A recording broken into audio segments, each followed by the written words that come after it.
And now the next case. All parties in the matter of Sims versus Cruz. Step forward, please. Serviceman Billy Sims is suing the daughter of his late father's girlfriend, 21-year-old Christina Cruz. Billy says Christina stole a cell phone off of his father's dead body. Mr. Sims, your father passed away in June of this year? That's correct, Your Honor. According to your complaints, he passed away. He had a heart attack in his car. That's correct, Your Honor. And the defendant was in the car with him, along with her boyfriend? I'm not exactly sure if she was either in the car or if she was following behind him in another vehicle, but they were traveling together. How did they know each other, do you know? The defendant's mother had a relationship with my father. Is that right? So your mom and his dad were dating. When his father had the heart attack, were you in the car with him? Yes, Your Honor. Oh. And this is all about a cell phone. That's correct. Because it is your claim that the defendant took your dad's cell phone after he had the heart attack and died. Yes, Your in Honor. their presence Yes, in the Your car. Honor. And Ms. Cruz says that she has the cell phone, but that he gave it to her. Okay. June what did your father pass away? It was June the 18th of this year, Your Honor. What time? I have a copy of his death certificate. May I see it, please? Sure. The coroner put his time of death at about 2:30 p.m. Of course, the... Okay. Did there ever come a time when you got property that was on his person at the time that he died? Yes, Your Honor. When was that? The following day, on the 19th, that morning, the county coroner called me and my brother to come and get his personal effects. Now, we had to get his vehicle. Okay. What personal effects did you pick up? Okay, I picked up his wallet, his checkbook. Okay, wallet. Was there anything in the wallet? His identification and some of those things. Any cash? There was no cash in his wallet, Your Honor. Do you know where your father was going on the 18th of June? Yes, I do, Your Honor. He was doing, my father was retired. He spent most of his time just doing yard work for people, doing handyman jobs really for little or no pay. And he was assisting the defendant's mother on doing some of this work. Okay. When was the last time you had spoken to your father from the cell phone? The morning before his death, probably maybe about an hour or an hour and a half before his actual death. Did you call him or did he call you? He called me twice, Your Honor. From his cell phone. Prior to that, for what period of time had your father had this cell phone? He's probably had the phone almost 2 years. He's had this cell phone, Your Honor.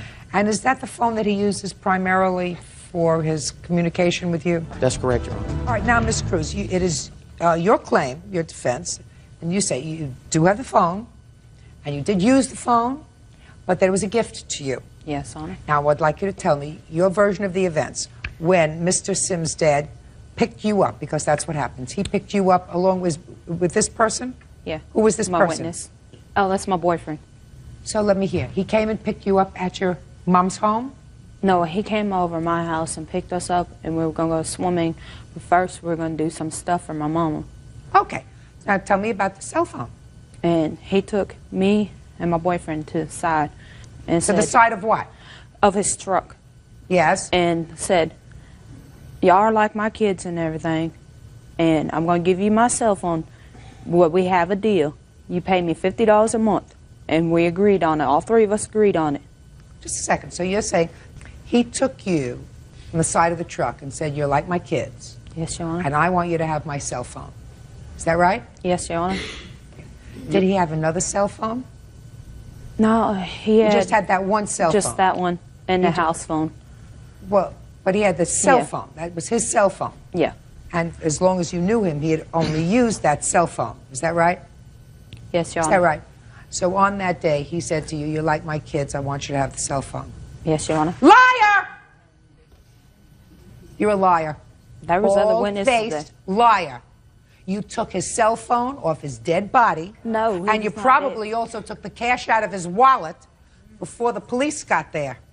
Not a question in my mind. Why would a man, unless he anticipates his own death, who has used a cell phone for 2 years to communicate with the rest of the world, all of a sudden take you and this person who was sitting over here and say, I want you to have my method of communication?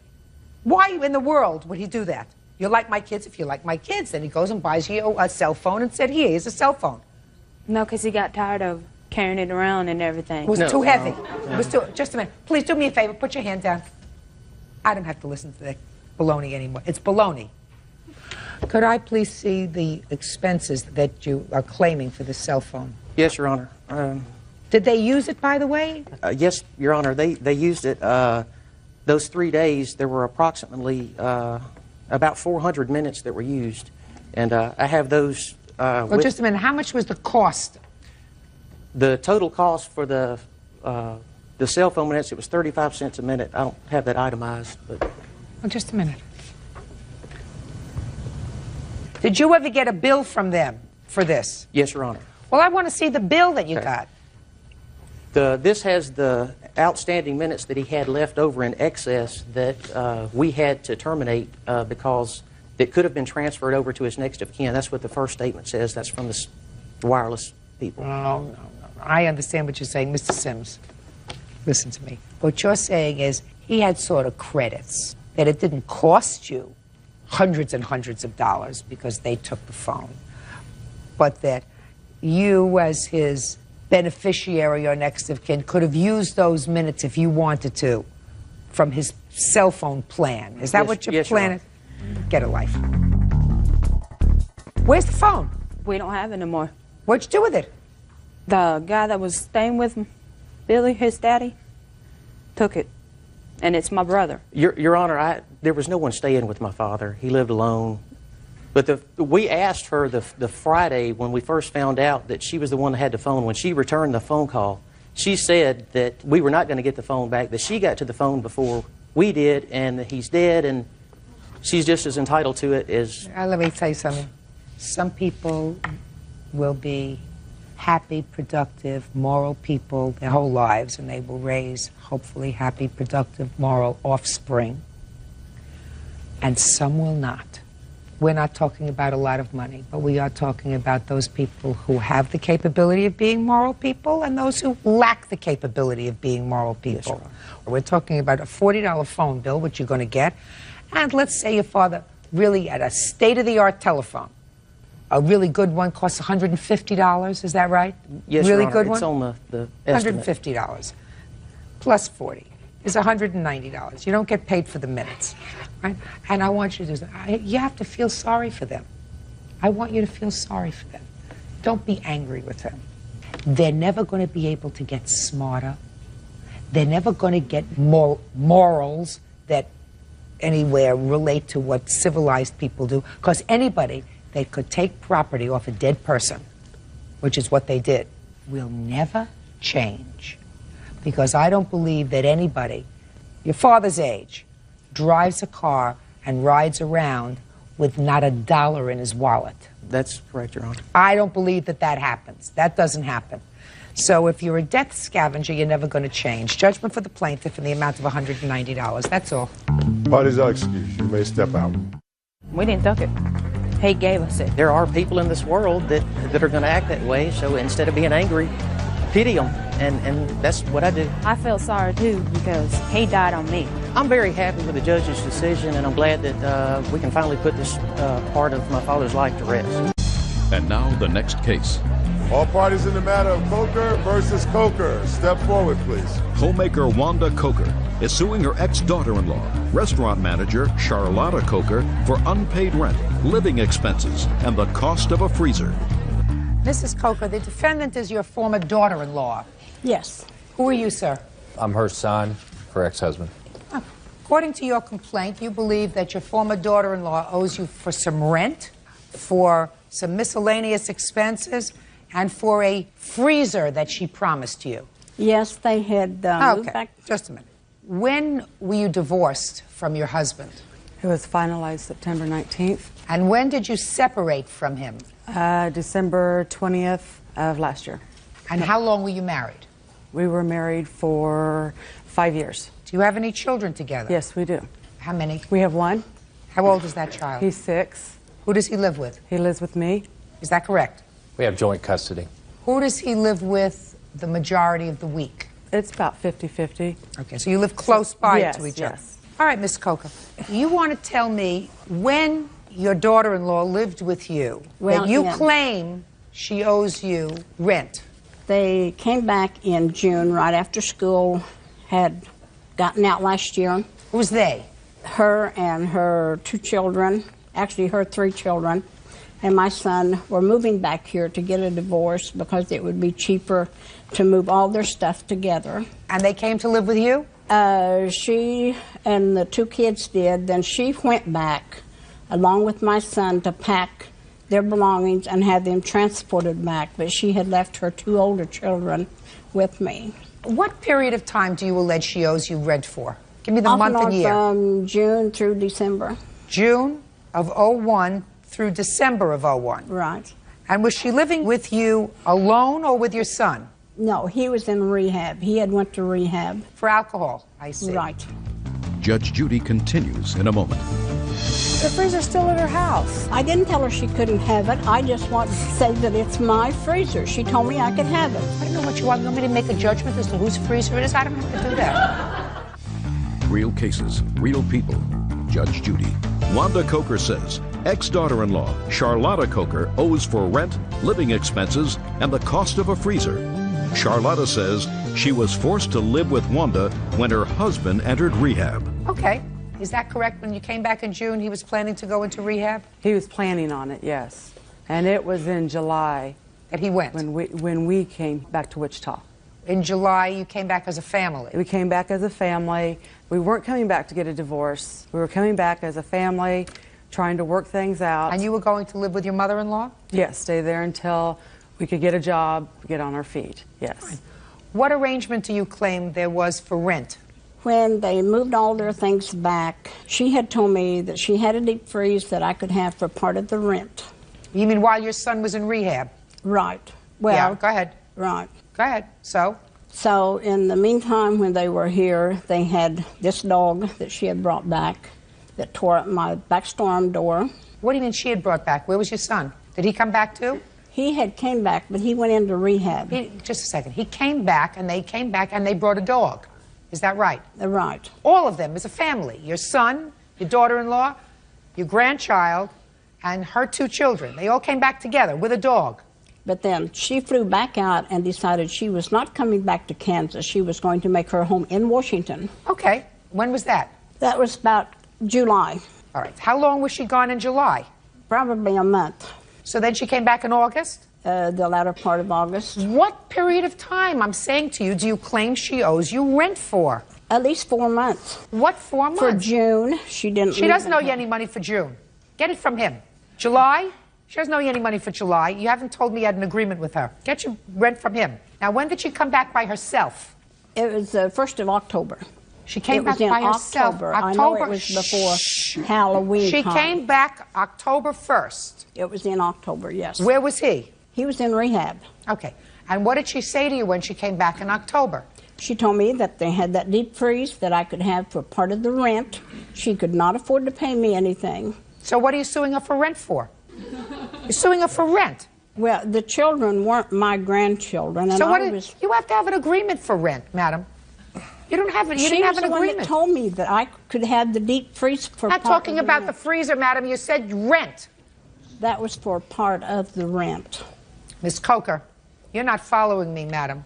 I mean, I think that your whole lawsuit is ridiculous. You're suing the mother of one of your grandchildren when there is a divorce, and it appears to me that your son and your former daughter-in-law have a reasonable enough relationship to share custody, and you are foolish enough to sue her for a deep freeze. Foolish enough. Now, I don't understand that. She comes to your house. Your son is an alcoholic. He's going into rehab. He's not providing for his family. She has a baby and 2 other children, right? She's trying to keep it all together. And you're suing her for a deep freeze? Where is your brain? Where is your mind? I have proof that the dog tore up my back door. He brought the dog. No, he brought the dog. The dog was not his. The dog was hers. Listen to me. According to you, they came back in June with the dog. If you didn't want the dog, you say to your son, get rid of the dog. You don't complain a year later and say the dog ripped apart my screen door. You say to your son, you can come back with your wife and the children, but you have to leave the dog home. He tried to get rid of it. What? He tried to get rid of the dog, and she wouldn't let him. Then you say you all have to leave. Judge Judy continues in a moment. Listen to me, madam. You are a very foolish woman. You have a grandchild. I don't know how many grandchildren you have, but it appears to me, I'm going to say it again, these two people don't appear to me to be at odds with each other. They share custody of a child, 50% custody, and there shouldn't be any problem with you mixing up trouble between the two of them so that he comes to sit to testify on your behalf against her. That's just not smart. So I have heard nothing with regard to rent. She didn't agree to pay any rent. He's responsible for necessaries for his children. He wasn't providing for necessaries for his children because he's an alcoholic and he was in rehab. During that time, you filled in for him. You're a very good mother. Now, let's talk about the freezer. Did you promise her a freezer? No, I did not. All right. What did you say to her with regard to the freezer? Nothing. We brought it over to her house so we could put extra food in it because her freezer wasn't big enough for all 6 of us. And when you left, what did you do with the freezer? The freezer's still at her house. I haven't got it yet. You still have the freezer at your house? I didn't tell her she couldn't have it. I just want to say that it's my freezer. She told me I could have it for part of the rent. Just a second. Shh, oh, be quiet. Just a second. Are you going back to get the freezer? Yes. I mean, what does she need a freezer for? There's only one in her family. Listen to me. I don't know what you want. You want me to make a judgment as to whose freezer it is? I don't have to do that. I don't have to do that. I don't know why you're here, Mrs. Coker. All I can say to you is you better wisen up. You have a grandchild. You want to maintain a reasonable relationship with the mother of your grandchild? I would suggest that you don't get into a contest with her about whose freezer it is. Goodbye. Parties are excused. You may step out.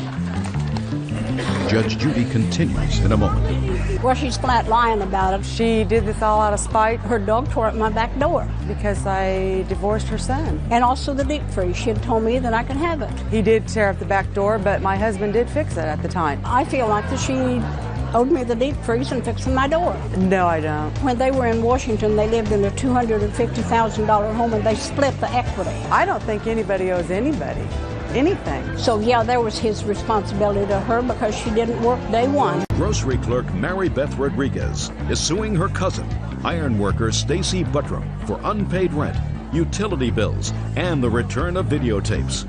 Stacy is countersuing, claiming Mary Beth assaulted her 12-year-old daughter, Amanda Bishop. Order. All rise. Now, this is case number 387 on the calendar in the matter of Rodriguez versus Buttram. Parties have been sworn in, Judge. You may be seated. Ladies, have seats, please. I don't want anybody to make me shout today because I have a sore throat. Okay? Yes. Miss Rodriguez, the defendant is your cousin. Yes, ma'am, she is. According to your complaint, there was a time she moved into your apartment, took over a lease of a roommate of yours. She moved out in rather unpleasant circumstances because there was some altercation involving a daughter of hers. Yes. And you. Yes. You claim that when she moved out, she owed you for rent. She owes you utilities, according to you? Yes, ma'am, she does. For 2 months? She owes June's rent, which was a bad check. She owes September's rent that she never paid.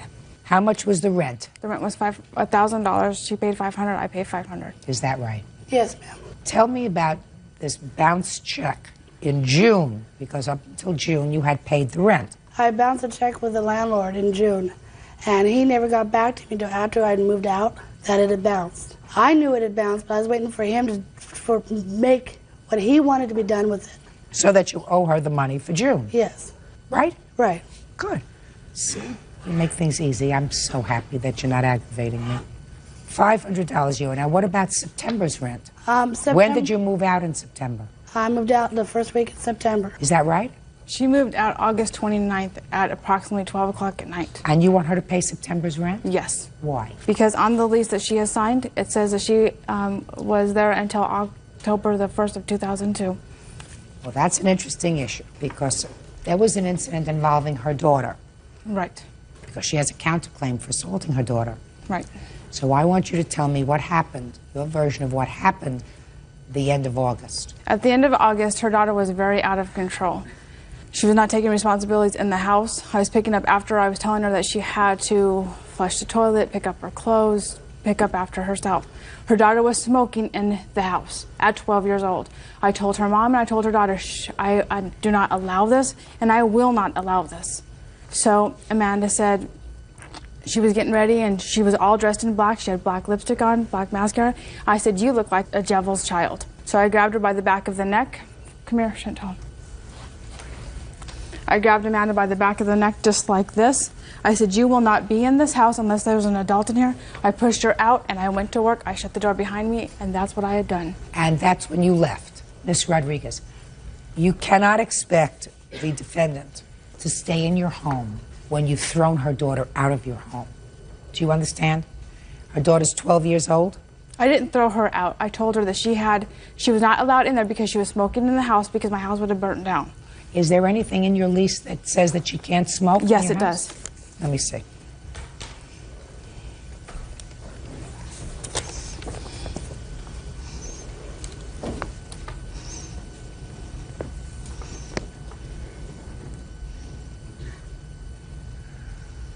Okay. Did anyone else smoke in the house other than her daughter? Stacy smoked, but she smoked outside of the house, so no.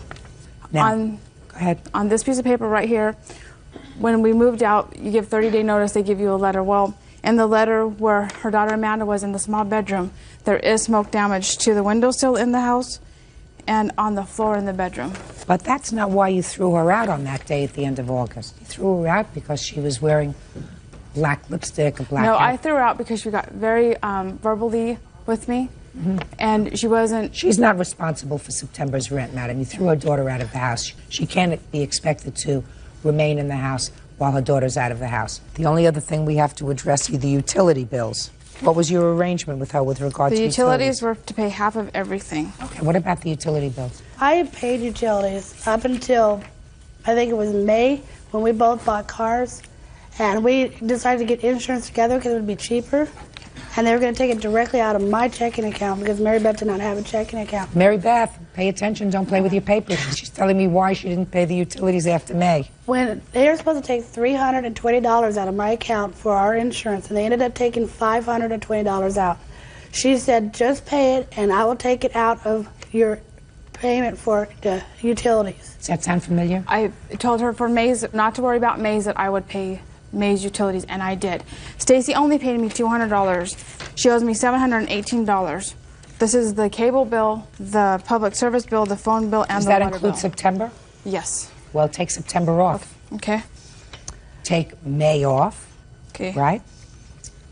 $534.37. How much were the utilities a month, madam? Utilities ran between $30 to $50 for the water bill, $70 to $100 for the phone bill, and between $100 to $50 So is what you're doing when you come up with $534 taking the high end or the low end? The high end. Okay. Now I want you to tell me about your counterclaim. Well, when she threw my daughter out of the house, she physically threw out of the house. I have a picture of the marks that she left on my daughter. Step up. Tell me your name. Amanda Bishop. How old are you, Amanda? 12, gonna be 13 in 7 days. Tell me how you do in school, Amanda. Lately, I've been getting lower grades because I haven't been working that hard. Ms. Beltram, are you satisfied with your daughter's performance? She's a little lazy at school lately, but for the most part... What about her friends, Ms. Beltram? She has no friends. Really? Why not? Yeah. She's just at that stage in her life where she's exploring, you know, she's become a teenager and she's... What about her smoking, Ms. Beltram? She was smoking in the house, and when I found out she was smoking in the house, I dealt with it. What about smoking at all when she's 12 years old? Well, I don't like her to smoke, but I'm not with her 24 hours a day. There's no way I can completely stop her. Is this your only child? No, I have a 22-month-old baby, too. Other than smoking, do you take anything else, Amanda? Ever experiment with any drugs, Amanda? What kind of friends do you have? I used to have a friend named Emily. She had a mohawk, and Mary Beth didn't like her. I don't have her anymore. I have Brittany, and that's about it. You feel as if, Amanda, that you could benefit with some counseling? Maybe. Did you ever talk to your mother about that? We went to counseling. It was for me and her because we were not getting along well, but we got that taken care of. We have... Yeah, but now you're not doing so well. I'm working on it. Judge Judy continues in a moment. her daughter had ran away. Stacy literally had taken her daughter and literally threw this little girl on the floor. And later today, Maybe he's not as smart as all your other friends. When he pays Mark's very $220 smart, actually. for 4 tickets, he thinks that he's going to at least get to hear a song, right? And he got to hear nothing. real cases, real people. Judge Judy. Mary Beth Rodriguez says her cousin, Stacy Buttram, owes for rent, utility bills, and for the return of her daughter's videos. Stacy says Mary Beth physically threw her daughter out of the house. I'm talking about the other little things that may be bothering you. Who are you working that out with? My grandma. I talk to my grandma a lot. We're really close. She live close by? Mm-hmm. In walking distance. So you go over there and talk to her? Almost every day. Good. That's a good anchor. You help your mom take care of the baby? Mm-hmm. Change diapers, baby baths, that kind of stuff. Your mom says no? Sometimes, not 24/7. Your mom approve of the way you dress? I don't dress. It's only clothes. She's a teenager. She's going to go through this stage. It's the stage. No, she's not a teenager. Well, she'll be She's not a teenager. teenager. She's 12. 12 is not a teenager. She'll be a teenager in 7 days. But 6 months ago, she was 12. Yeah, well, she's just going through a stage. I want to tell you something, Miss Beltram. It's easy to be a friend to your kids and much harder to be a parent. Well, I try to be both. If you have to make a choice, choose parent, because you can have a lot of friends, but somebody has to give her the right direction. Somebody has to say, these are the rules. While you live under my roof, I own the air that you breathe. That's exactly You what I will tell do her the to. following. This is what you will do. When you get old enough and you can live on your own, you can go and do that, and then you will own your space. Up until that time, I own the air that you breathe. I work, I bring in the food, I bring in the electricity, I pay the rent, I do whatever else is necessary, and you have certain responsibilities. But also, if your daughter is having some difficulty, then what you're supposed to do is explore the whys. I'm glad she has her grandmother that she can talk to. If that's good enough, that's fine. If it's not, I suggest that you get somebody else that she can talk She's to. a really good school counselor, too. She talks to a lot. Okay. Did your cousin hurt you when she put you out the door? She dug her nails into my arm, and she squeezed really hard on the back of my neck. Yeah, well, she has no right to put her hands on you. You understand that? Yes. Okay.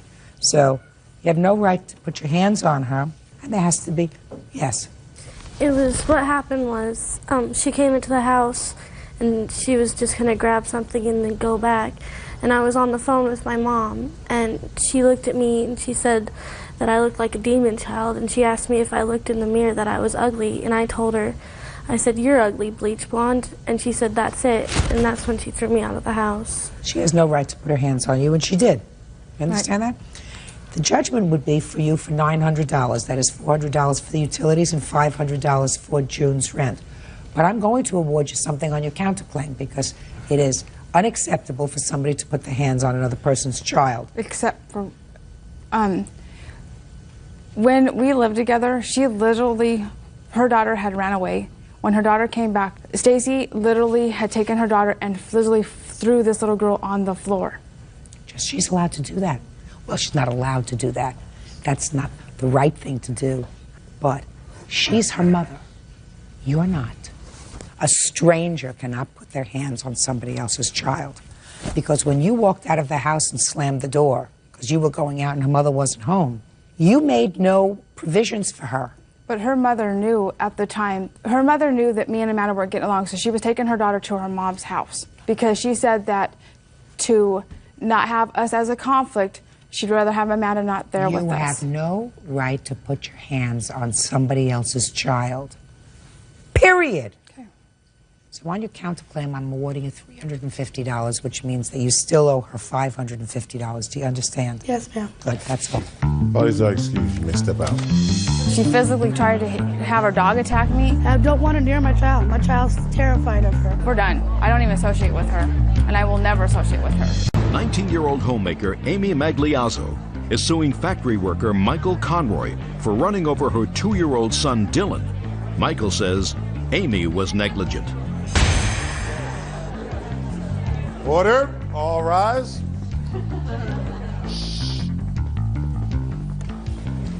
Your Honor, this is case number 453 on the calendar in the matter of Magliazzo versus Conroy. Parties have been sworn in, Judge. You may be seated. Ma'am, have a seat. Miss Magliazzo, this is your son. Tell me his name. Dylan Magliazzo. Dylan. All right, he's going to stand right behind you. According to your complaint, your son was run over by the defendant in a parking lot. Right. Is there somebody who can take care of him outside? My brother. Well, do you want to take him outside and let your brother take care of him? Mommy.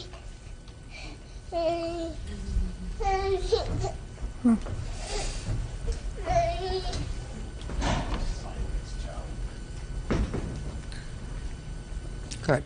According to your complaint, the defendant ran over your son's leg in a parking lot.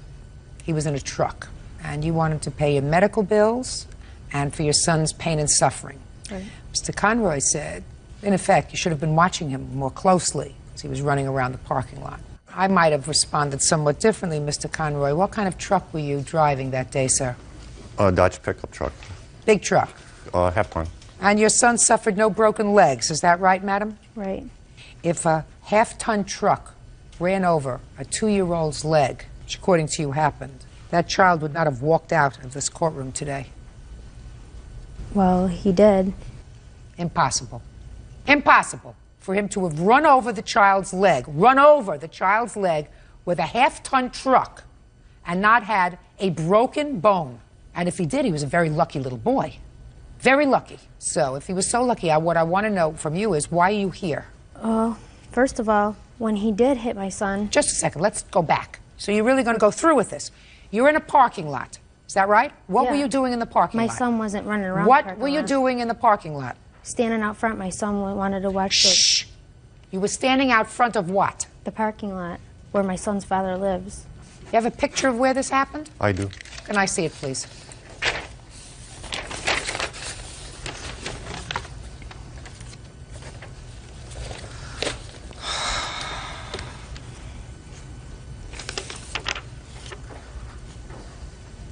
What time of the year was this? August. So there was no snow on the ground like there is in this picture. I want you to have her take a pen, Bird, and mark down where she was standing with the child at first, and then where the child was allegedly run over by the defendant. Where she was standing? Right here. And where the child was run over by the... Right here.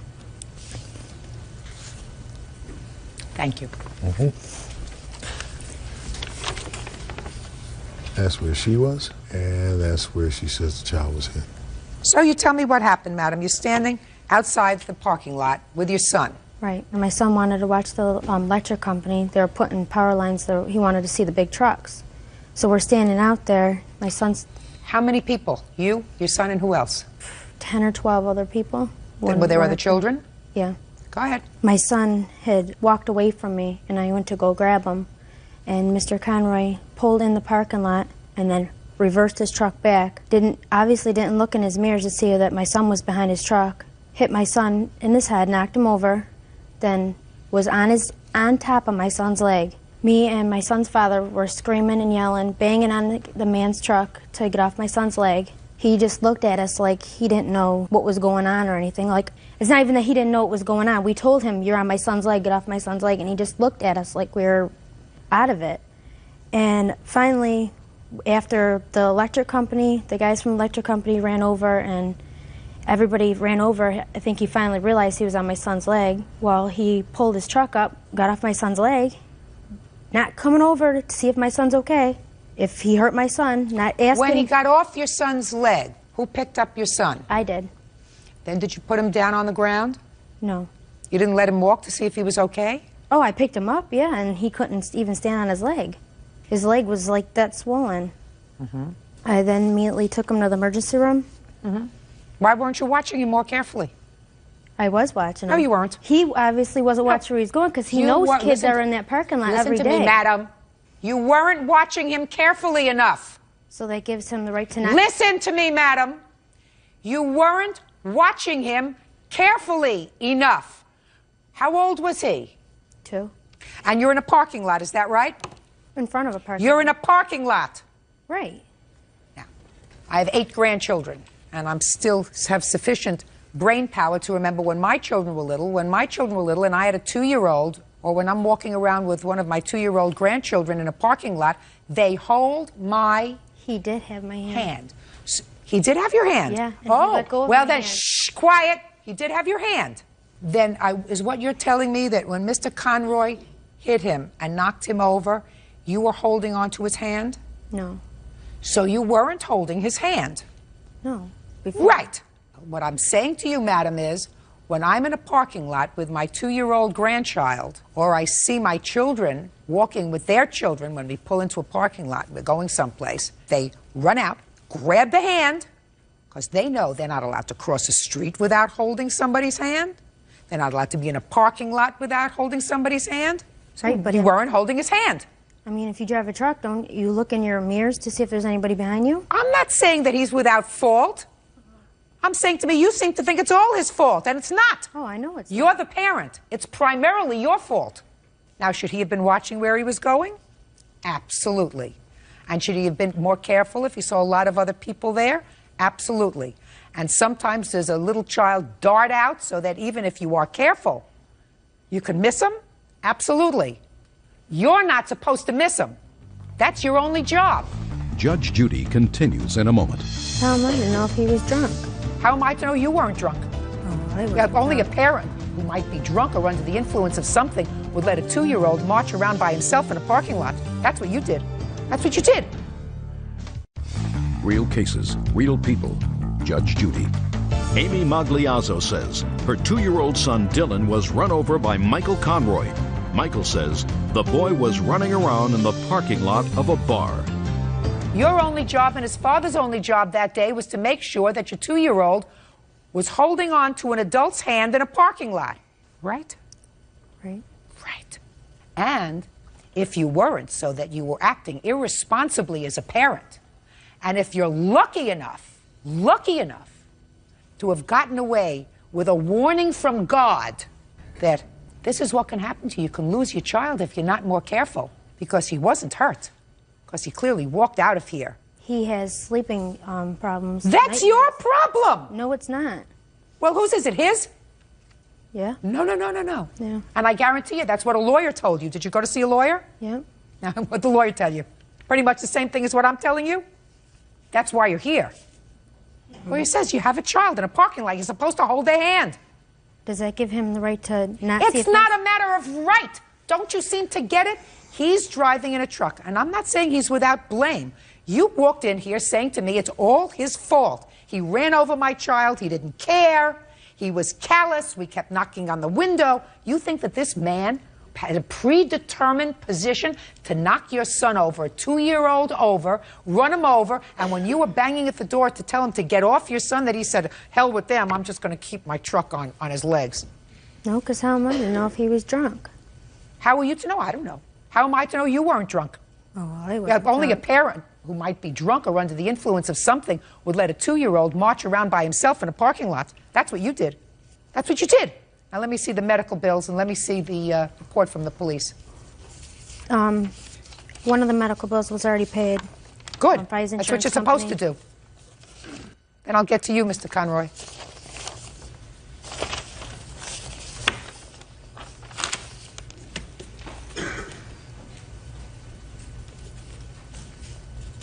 Now, when did the police contact you, Mr. Conroy? About an hour and a half to 2 hours after the accident. Why did you go home? I waited around about 45 minutes to an hour. Police to come, talk to the father. I said, if anybody comes, contact me. Okay. Final reports. No fracture, no dislocation, and everything else is normal there. Then we go to 3 days later. They also found nothing wrong with the child at that point, and you took the child in there because you said he was having trouble sleeping. He was waking up crying, saying in the truck. The reason that you could not get a lawyer to take your case is because your son was not injured. Not every act requires people to take the matter a step further and bring on a lawsuit. You should feel, as I indicated before to you, very, very lucky that despite what could have happened to your son, because you were not vigilant in taking care of him, And because Mr. Conroy probably should have been more careful when he was driving his truck when he saw other kids and people around in the parking lot, despite that, your son was not hurt. The only thing that was reported by you was 3 days later, you went back to the hospital and you said he's having trouble sleeping. That's why you could not get a lawyer to take your case, because in order for there to be liability, there has to be an injury, and there was none. Now, it's possible that your son's going to have, even at his age, a bad recollection for a while about what happened when he was knocked down by a truck. That's possible, but it will pass. Right. He was 2 years old. And it will pass. But it's a sleeping disorder. It's a post-traumatic sleeping disorder. Let me explain something to you, madam. Don't tell me what it is. Are you a psychiatrist? No, but that's what the doctors... I'm not interested in what you tell me that the doctors say, because that's not what it says here. And I'm telling you, you're going to have another baby? Yes. This is your second child? Third. Third child. How old are you? 19. 19. I would suggest that you pay more careful attention to your children at age 19. It's your job to take care of them. At 19, you shouldn't have 3 children to begin with. If you have to take care of them. I do take care of my kids. And not put the responsibility of taking care of your children onto somebody else. It was not his responsibility to watch out for your child in the parking lot that day. It was your responsibility and his child's father. And the fact that there was almost an accident, a tragic accident, because your son could have been really hurt or killed or worse, is not his fault. It's your fault. He is partially responsible, and if the child was hurt, I might have found him partially responsible for the child's medical bills. So it's okay. But he was not hurt. And for that, you should say, thank God, and not bring a lawsuit. Your case is dismissed. That's all. Parties are excused. You may step out. Bus driver Joe Simon is suing his ex-fiancée, student Heidi Ream, for the return of an engagement ring. Heidi says it's been stolen. Order. All rise. Now, this is case number 482 on the calendar in the matter of Simon versus Ream. Parties have been sworn in. You may be seated. Folks, have a seat. Mr. Simon, it's a relatively simple case. You want the engagement ring back. Is that right? Yes, please. And Ms. Ream, I've read your answer, and it's sort of like one from column A, one from column B. You have the following defenses, according to what I read. Number one, it wasn't an engagement ring because you never said yes. Yes. If you don't buy that, it was an engagement ring, but he told you you should keep it even if you didn't get married, correct? Yes.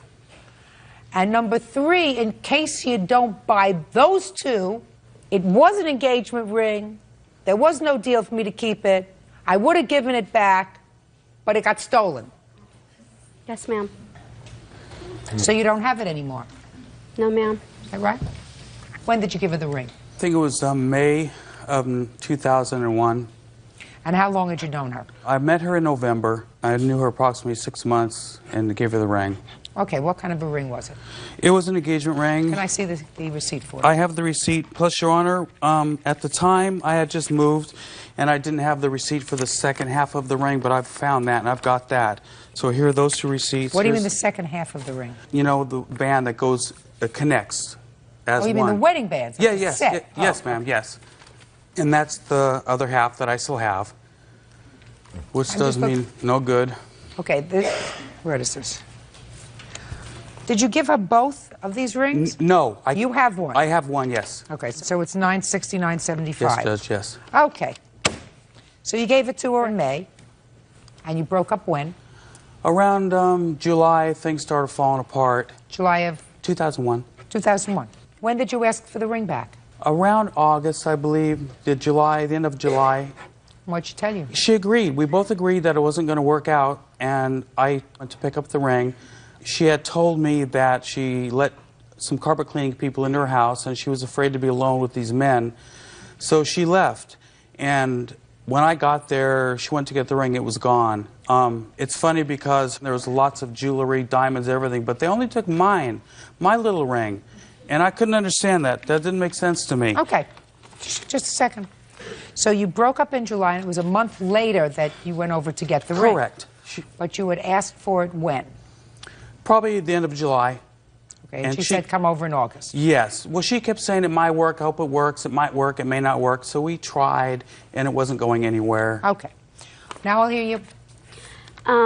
Like it said, I lost my husband prior to that, and I was very vulnerable.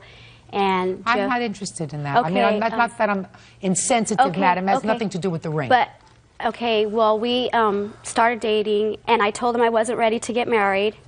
And he got pushy about the ring. And then he asked me to marry him in May, and I told him I wasn't ready. And then he said, keep it as a gift. And think about it. All right, let's just say nothing. Say nothing. I don't believe that. Go to the next defense. Okay, I put it into my jewelry box for safekeeping. And so then, like he said, I had the cleaners come. I had to go pick up my daughter from school. Should have only taken 15 to 20 minutes. And so I went to pick her up, came back, and there was some coins and a little bit of jewelry missing and the ring. And he made me call the police, and we made a police report. It's right here. And it couldn't be an engagement ring because he dated other women. He verbally abused me. He verbally abused my daughter. I'm not interested. Okay.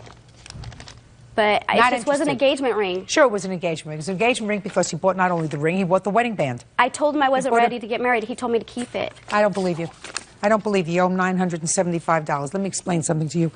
If you have a ring, and if you break up with him, and if you're not going to see him anymore, you give him back the ring. Case closed. I tried to. Case closed. In July, you don't hold on to it and put it in a box for safekeeping. That is, if in fact you put it in a box for safekeeping and you didn't go sell it someplace, which I think you probably did, or you still have it and maybe you're going to give it to your daughter or somebody else. In the meantime, if it doesn't work out, why should he feel as if you've taken advantage of him? Why? It was the other way. He told me he needed money for tires. Constantly always after me for money. All the time. That's what this is all about. He just told me he's going to take me to court to get tires. Because he needs new tires and because he just bought another house. Listen to me very carefully, madam. He's taken advantage of me from the very beginning. Then how old are you? I'm 38, but I'm very well put together. At the time I wasn't. I was distraught. Listen to me. You don't look like the kind of person that anybody takes advantage of. I just lost my husband and my mom got diagnosed with cancer, and he knew this. Listen to me. Listen to me.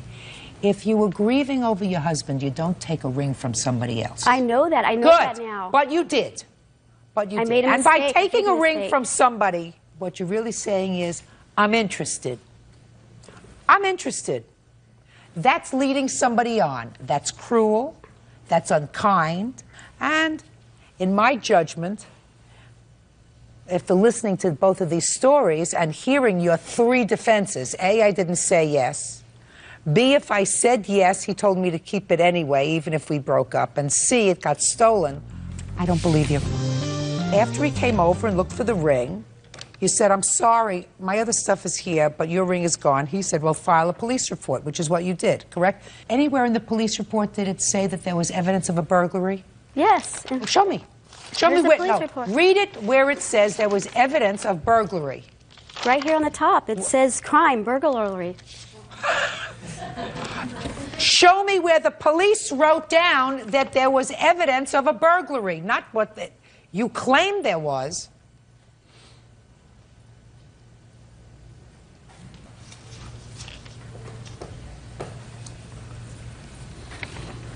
It doesn't say burglary, but it says she opened the top drawer and discovered her ring missing. Right, that's what you said. That's not what That's what he said. No, he also did this police report with me. Miss Reed, I mean, are you just thick? He comes over to get his ring. You go in with him to your drawer. You open the drawer with him. You say, oh, your ring must have been taken, along with some other coins that I might have there. That's too bad. Then you go and file a police report because he says, according to you, that you should go and file a police report, which is what you did. That doesn't mean the police found any evidence of a burglary because there was no burglary. You have insurance, by the way? Whatever. You have insurance on your other jewelry? No, I don't. Okay. Judgment for the plaintiff in the amount of the ring, which was $969.75. Ms. Ream, I don't believe you. Goodbye. You don't Thank you, Your Honor. Parties are excused. You may step out. He was always telling me to buy him things and stuff like that and saying, well, you got money, you got money. I own 2 homes, and she told me to sell my homes and give her all my money. He sues everybody. This is not his first time he sued somebody. He's sue happy. She used to call me on the phone and threaten me and tell me if I go to court, I'll be sorry. He's a liar, and he took advantage, and he knows it. And now the next case. All parties on Courtroom versus Matthews. Step forward, please. Retired computer specialist Loretta Cochran is suing her former friend, computer technician Chris Matthews, for an unpaid loan for child support. Chris says he worked off the debt. Miss Cochran, you claim a loan to the defendant in the amount of $5,000. You claim that you have given him certain credits. He owes you slightly less than $5,000 on the loan. Mr. Matthews says that you had an agreement, and the agreement was that it was a barter arrangement, that you gave him $5,000, and he agreed to do some work for you and half of the civilized world in exchange for the money that he needed to pay back child support. Is that right, sir? Yes, ma'am. How do you know him? I know him from the local flea market at home. He ran a computer shop. And you? I ran a booth there selling Beanie Babies, etc. Tell me about this loan, Miss Cochran. Well, Chris needed to pay us back child support. How did you find that out? Well, he was talking about it at his shop where other people were. He was working on my personal computer, and he was talking about how he needed to raise the money to get to pay his child support. And I agreed to loan him the money to keep him out of jail. When you say you agreed to loan him the money, either he asked you for the money or you volunteered. No, he asked for the money. What did he say? That's what I want to know. Oh, gee. He wanted some help on paying the back child support. What prompted you to give him such a large sum of money? Well, he really promised to pay it back within... Tell me what he said, Ms. He Cochran. said that he was getting a $4,000 income tax refund and that he would be able to pay me back within 90 days. So I thought for a short time, yes, I can do this. He was probably concerned that he was going to go to jail unless he paid. Yes. Did he say that to you? Oh, yes. Well, I want you to tell me what he said, Ms. Cochran. Well, he said he was going to have to go to jail if he didn't raise the money by February the 6th. He had to go to court. And so we went to the bank on January the 27th, I think, and got the money and gave him a cashier's check so he could pay the bill. So he said that he would pay you back when he got his income tax refund, which would have been $4,000, and then make up the rest. Yes. Did he pay you anything? He paid me nothing. When did you first ask him for the money? After he went to court and, you know, had some time had passed by, and I said, let's talk about this. And he would tell me to come over to the flea market, come over to the shop. He would have some money. I'd go over. He wouldn't have any money. Weeks and months went by. He moved his business and went into business with some other guys. And he paid everybody else, but he won't pay me. All right, Mr. Matthews, now I'll hear you, sir. Yes, ma'am. I don't dispute the fact that I borrowed the money from her. We had made an agreement that I would pay the money back, and then business had dropped, and I came back to her and I said, I don't have the money. I don't know when I'll have it. I'll pay you. She made the agreement that I could work it off on working on her computers, friends' computers. Tell me about that, And Mr. I guess Matthews. they would reimburse her that way. Tell me about that, sir. Tell me about this new agreement. When was it? Where were you when you made this It was about new... March, and it was at her home. What were you doing at her home? Working on her computer. Okay. Go ahead. And she had said, hey, you know, you could do this kind of work. We can knock it off the bill, you know, until you can get straight and whatnot. Yeah, for a couple of hundred. Go ahead. And I kept doing this work and... Doing what work? On the computers. Well, how many computers I did you worked work on her computer twice at the shop, twice at her home. I worked on her lawn keeper's computer. I just worked on another friend of hers' computer. I repeatedly worked on everything. No, not repeatedly. That's... You worked on her computer. Yes, ma'am. Okay. And she's giving you certain credit for working on her computer because she says in her complaint, I even credited him $164 because he did some work on my computer. Your Honor, I worked on her computer at least 4 times. So what? She kept you out of jail. How much do you think you'd be charged in interest on a $5,000 loan? I wouldn't know. You wouldn't know. You're No, not ma'am. very good in math, just on computers? Just, I don't know what the interest rate you're speaking of. You're Any speaking interest 9%, rate, sir. 15%, 20%? Let's try 10%. Okay. 10% would be right at $500. So forget about her computer that you worked on. How many friends' computers did you work on under this arrangement that you claim you had with her? 2. And who were those people? One was her lawn keeper and one was a personal friend of hers. And you accepted no money from these people? From one of them I did. 2 of them. How much? Just a second. Which one did you accept money from? The last one that I worked on it 8 hours, and I only charged her for 4 hours of labor. So what? So forget about that one. You're hustling me, sir. Now, was that the lawn keeper or was that a friend? That was the friend. When did you work on the lawn keeper's computer? Sometime in March. And how many hours did you spend on that? On the lawn keeper, 6 hours. And tell me about the conversation that you had with the plaintiff with regard to her benefiting from your working on her lawn keeper's computer. She said that she would then take it out and trade with her lawn keeper as far as taking care of her lawn. Does that sound familiar to you? No, I paid for the computer. I paid cash. What do you mean paid cash for the computer? When he fixed this computer for a friend of mine. We're talking about the lawn keeper. ma'am. Well, the lawn keeper is a friend. What difference does it make? It's not $5,000 we're talking about here, Mr. Matthews. You have an obligation. Your obligation is to pay child support. How many children do you have that's covered by this child support order? 1. And what's your child support order? It's $560 a month. So in order for you to have amassed $5,000 worth of arrears, you didn't pay for a long time. Yes, ma'am. So you shun that responsibility. This lady, a total stranger to you, says, I will loan you the money because you asked her for it. That's what you just told me. You just told me that you borrowed the money from her. Borrowed. She's not your wife, is she? No, ma'am. She's not your sister? No, ma'am. She's not your cousin? No, ma'am. She's not your aunt? No, ma'am. She's not your best friend? No, ma'am. Okay. So she's a stranger to you. Stranger.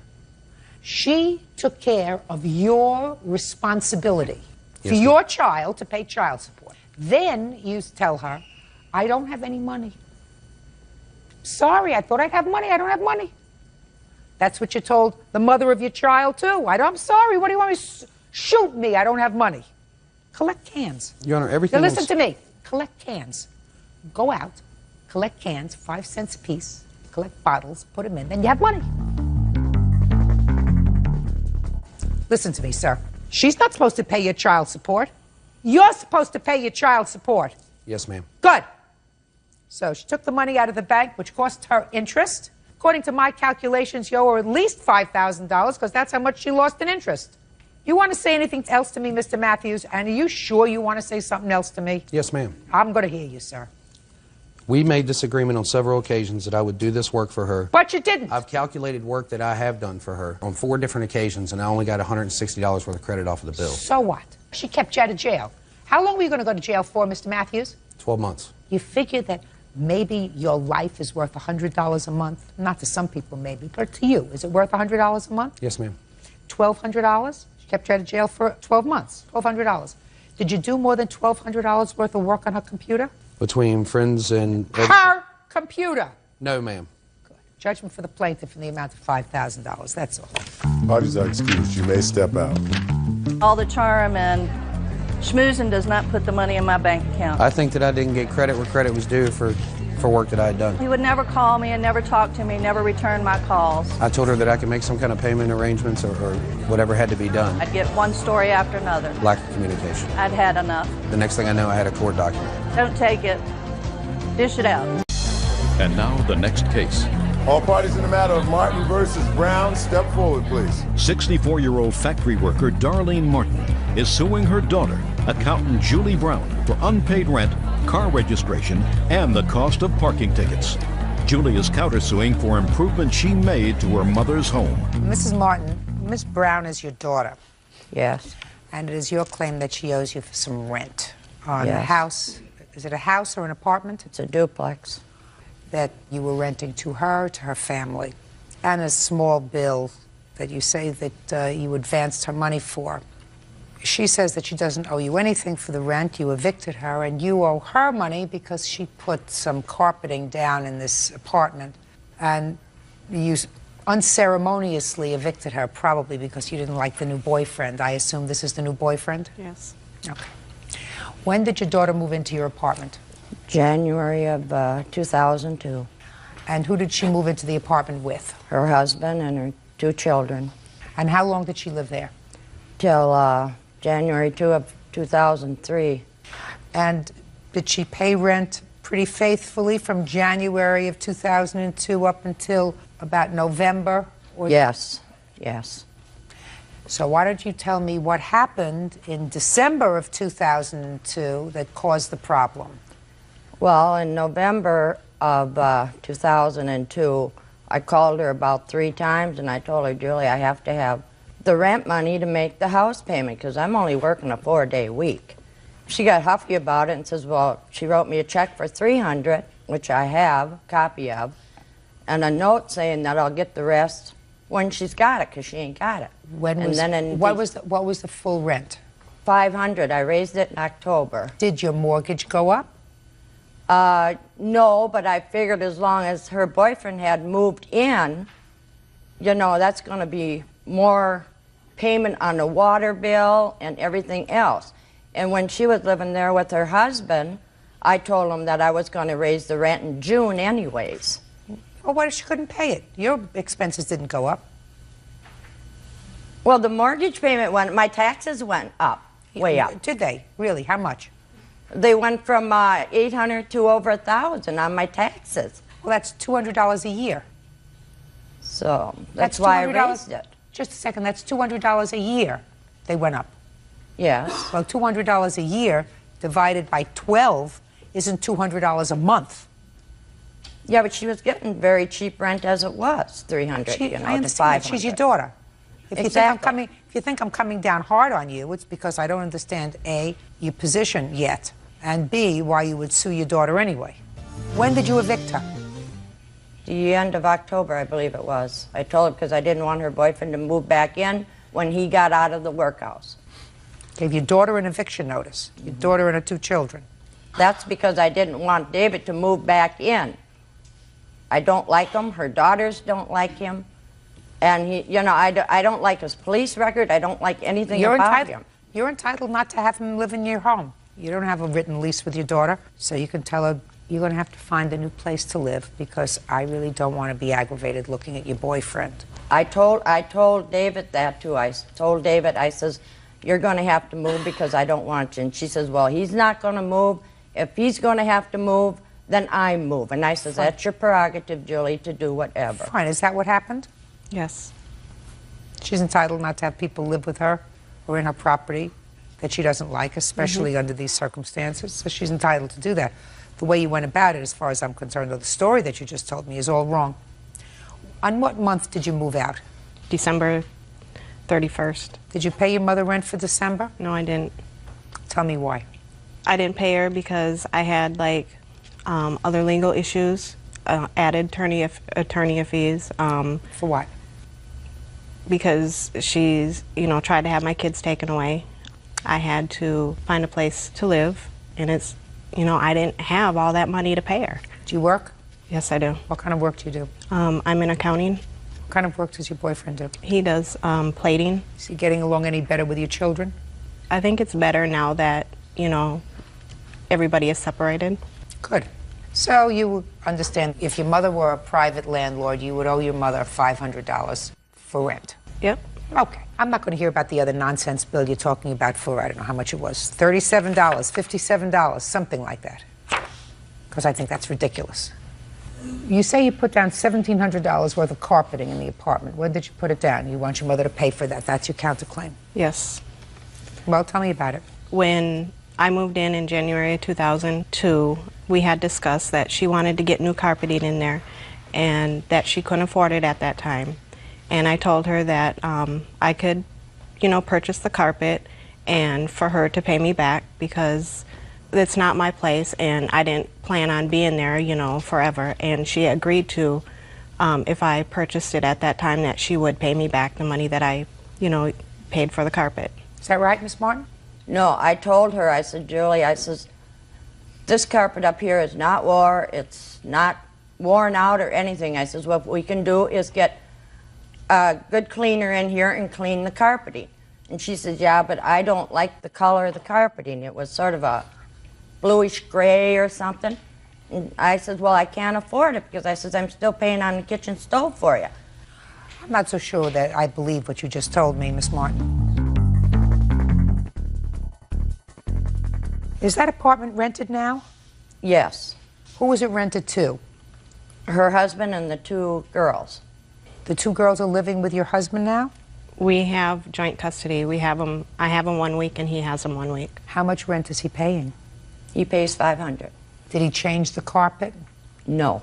So the only difference, Miss Martin, is in the amount of rent that you were charging your daughter and son-in-law at the beginning of their lease. The difference in your expense is an additional, according to you, $200 a year in taxes. Is that right?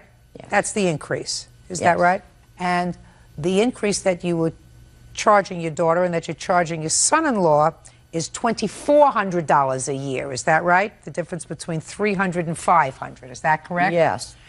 And am I also correct that the initial $300 a month that you were charging them did in fact cover the mortgage? Is that right?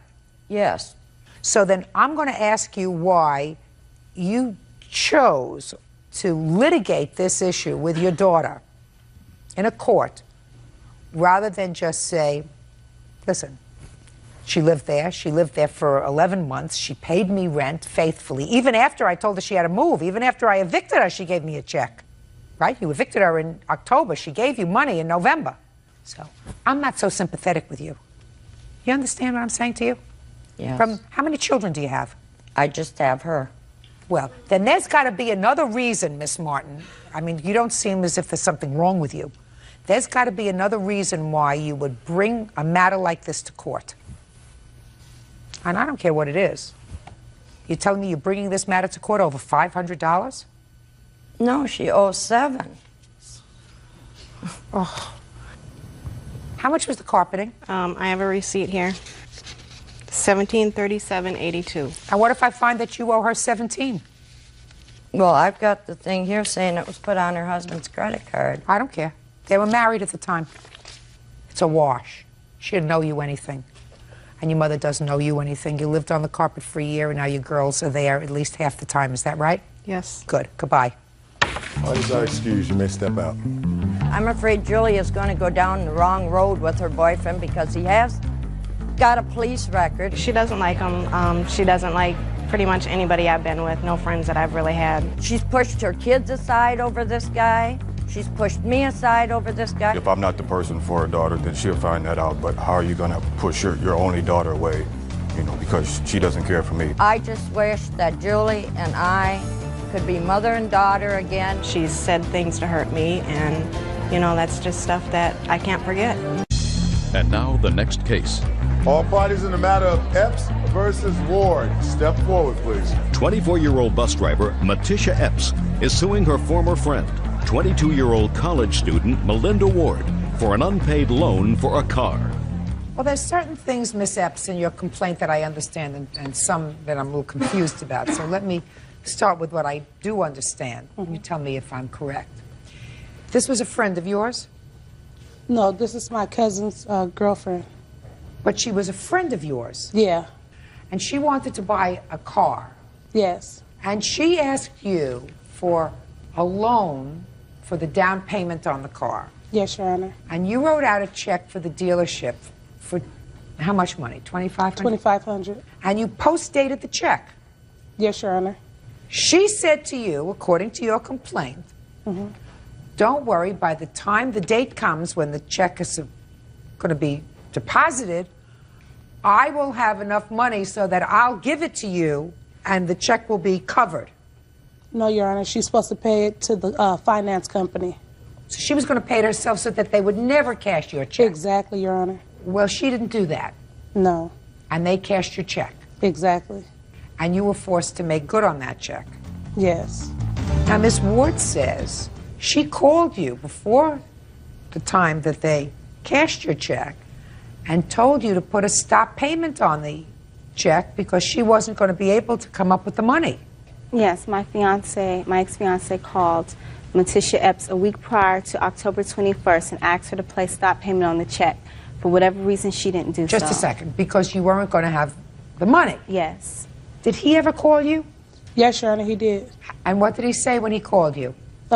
He told me that they weren't going to have the money yet, and so I could put a stop payment on the check. And why didn't you do that? It was just like a couple of days in advance. I don't believe it was a week in advance. It was just like maybe a couple of days in advance when he called and told me that they weren't going to have the money. And by the time that I called the bank, it was too late. They had posted the check. But he called you before. Yeah. Well, why didn't you stop payment on it? Why didn't you call immediately that day? I work 6 days a week and I work long hours.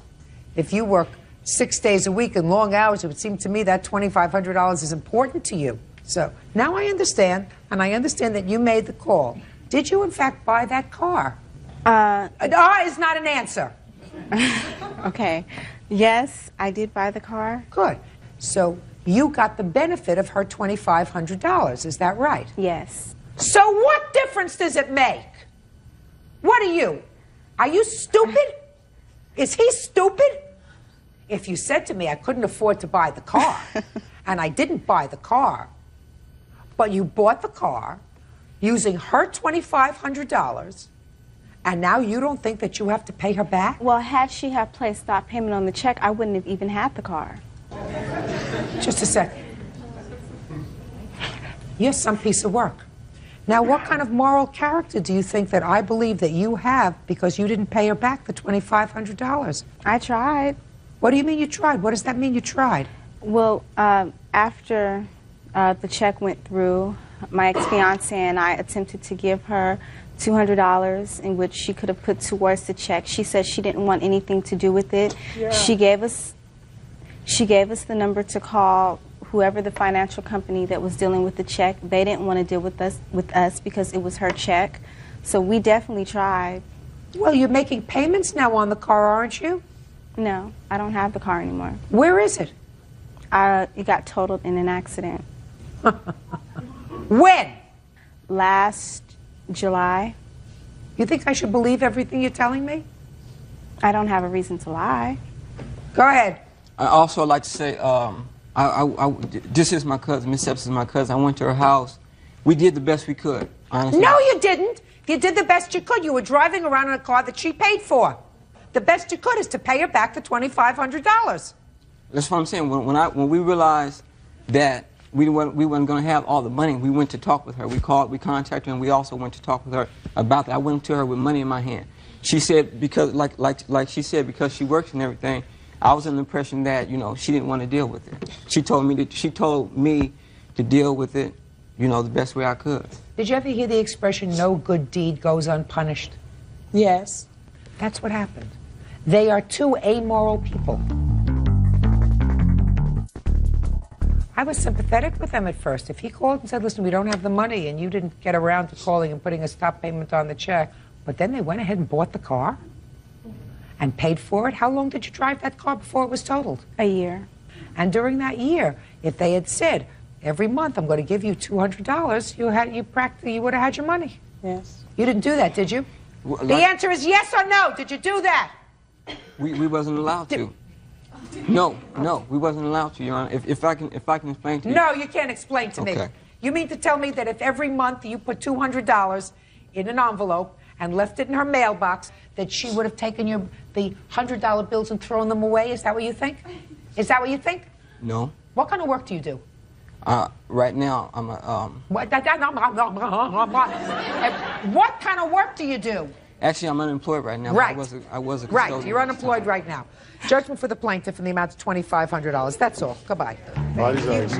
Step out. My credit was damaged. It's my cousin. I love her. It took away for vacations for me and my kids. Sorry about that, too. I apologize. I hope you can forgive me. I can. I have no hard feelings at all. And now the next case.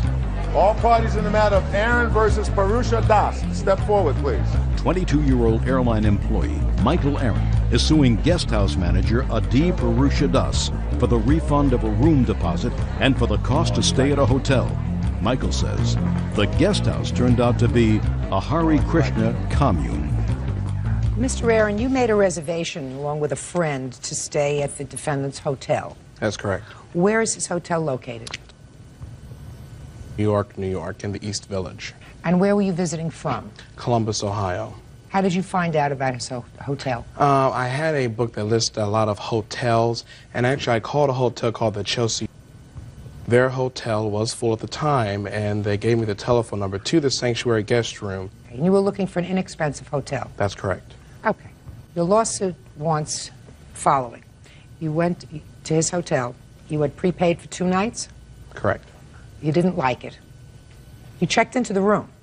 you went elsewhere and found a room in another hotel. You want the defendant to pay the difference between his hotel and the second hotel that you found. That's correct. For 2 nights. Yes, ma'am. And also the deposit that you gave for both nights. Well, I have received the deposit from one night. We made an agreement to get my money back from the Sunday night, but I did not receive the $95 back for the Saturday night stay. When did you arrive at the hotel? May 25th, a Saturday, around 3 o'clock. And were you shown the room? No, not before I paid. So you paid, and how much did you give him at that point? $200, $95 a night plus a $10 room key deposit. And then you went up to the room? Correct.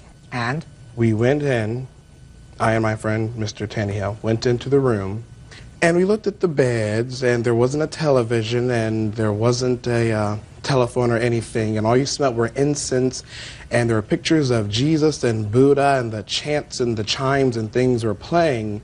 And I and my friend are looking at one another saying, you know what, this may not work out. Real cases, real people. Judge Judy. Michael Aaron is suing guest house manager Adi Purusha Das for the refund of a room deposit and for the cost to stay at a hotel. Michael says the guest house turned out to be a Hare Krishna commune. I have pictures of the room also, if you'd like to take a look, Your Honor. I would. We sat down on the bed, and the bed was as hard as a desk. The mattresses, there was no mattress. And we were aware that there was a full-size bed and a twin-size bed, but they were actually something like bunk beds. And there was a lamp in the room, and that's all there was. And there were a whole lot of it was a room. around. Yeah. It was a room. So you didn't like it. So you and your friend left and went out looking for another hotel. That's correct. And you found one. Correct. And how much was the hotel that you found? $159 a night. That was tax included.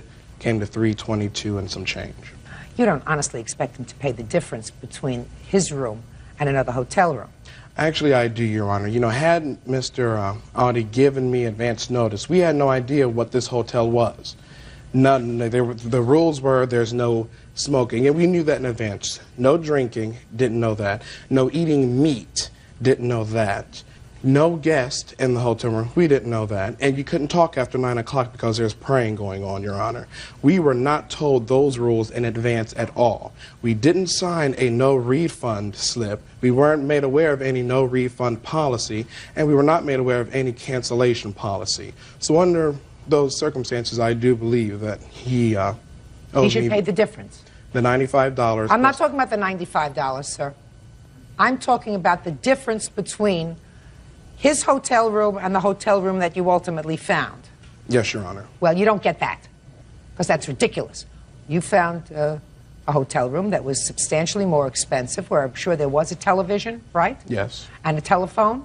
Yes, Your Honor. And a nice shower? Yes, Your Honor. And 2 much more comfortable beds? Yes, Your Honor. And the cost was a lot more. Correct. So, you want your comfort, you pay for it. You didn't plan on eating meat in the room anyway, did you? What? Huh? Well, Your Honor, you know, if you go to a restaurant, you bring something back, you know, it wasn't allowed in the hotel at all. No. So, I mean, you know.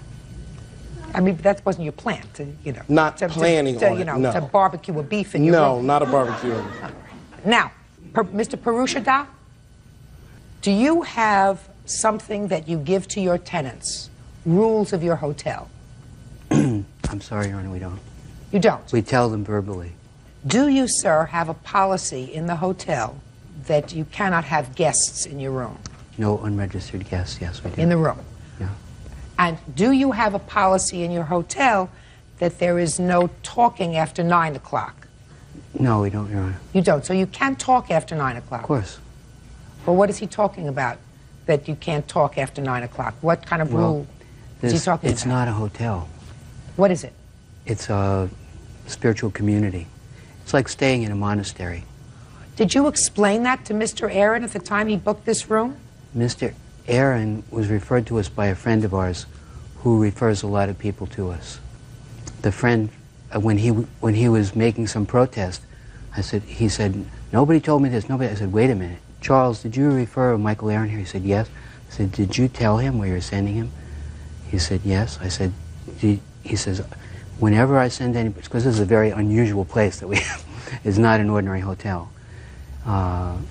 Charles said, this is exactly what I tell everybody that I send there, Audie. Well, that would be hearsay coming from you, sir. Okay. Mr. Aaron. Yes, Your Honor. I think that you're a trustworthy guy. Were you told what kind of a place you were going to when you made this reservation, sir? Your Honor, the only thing I was told that it was, they had breakfast in the mornings, it was around $100 a night, and there was no smoking. Those are the rules, and those are the circumstances that I was told about. Did anybody tell you that this was a spiritual community? No, Your Honor. If I was told that, I wouldn't have been at the hotel. It's simple as that. Mr. Perushadak. Yeah. Ordinarily, I would say to you, if you ran a hotel, and if Mr. Aaron came to your hotel, right, checked in, didn't like his room, and left, I would say, he is forfeited, you know, that night. He did, in fact, check in.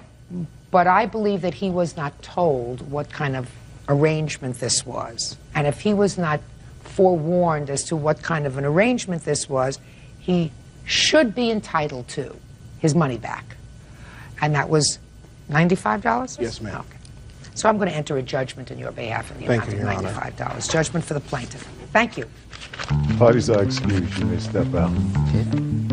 When he came to the hotel, it's not really a hotel, it's a monastic guest room, I had like an intuition. He offered me a cup of tea and to sit down and have a talk, but all I wanted was my money back. This was somebody I might be able to offer a little advice to. Go check out the room before you pay the money. Hare Krishna. And now the next case. All parties in the matter of Alejo versus Just. Step forward, please. Grocery store owner Kimberly Alejo is suing her former friend, housekeeper Katie Just, for stealing $300 from her home. Katie denies the charge. Miss Alejo, the defendant was a babysitter of yours. Yes. And it is your claim that she took $300 in cash from your home. Correct. When was this? February 28th. Tell me about the cash. Where was it? My husband put it under the VCR before he left, and he told me that it was What there. time? About 9 p.m. And when did the defendant arrive? She got there at about 7 o'clock that night. She arrived at your house at 7 o'clock? She was there before my husband left. When did you notice that the money was missing? About 10:30. And you were home with her? Mm-hmm. Who else was in the house? My children. Did you ask her about the money?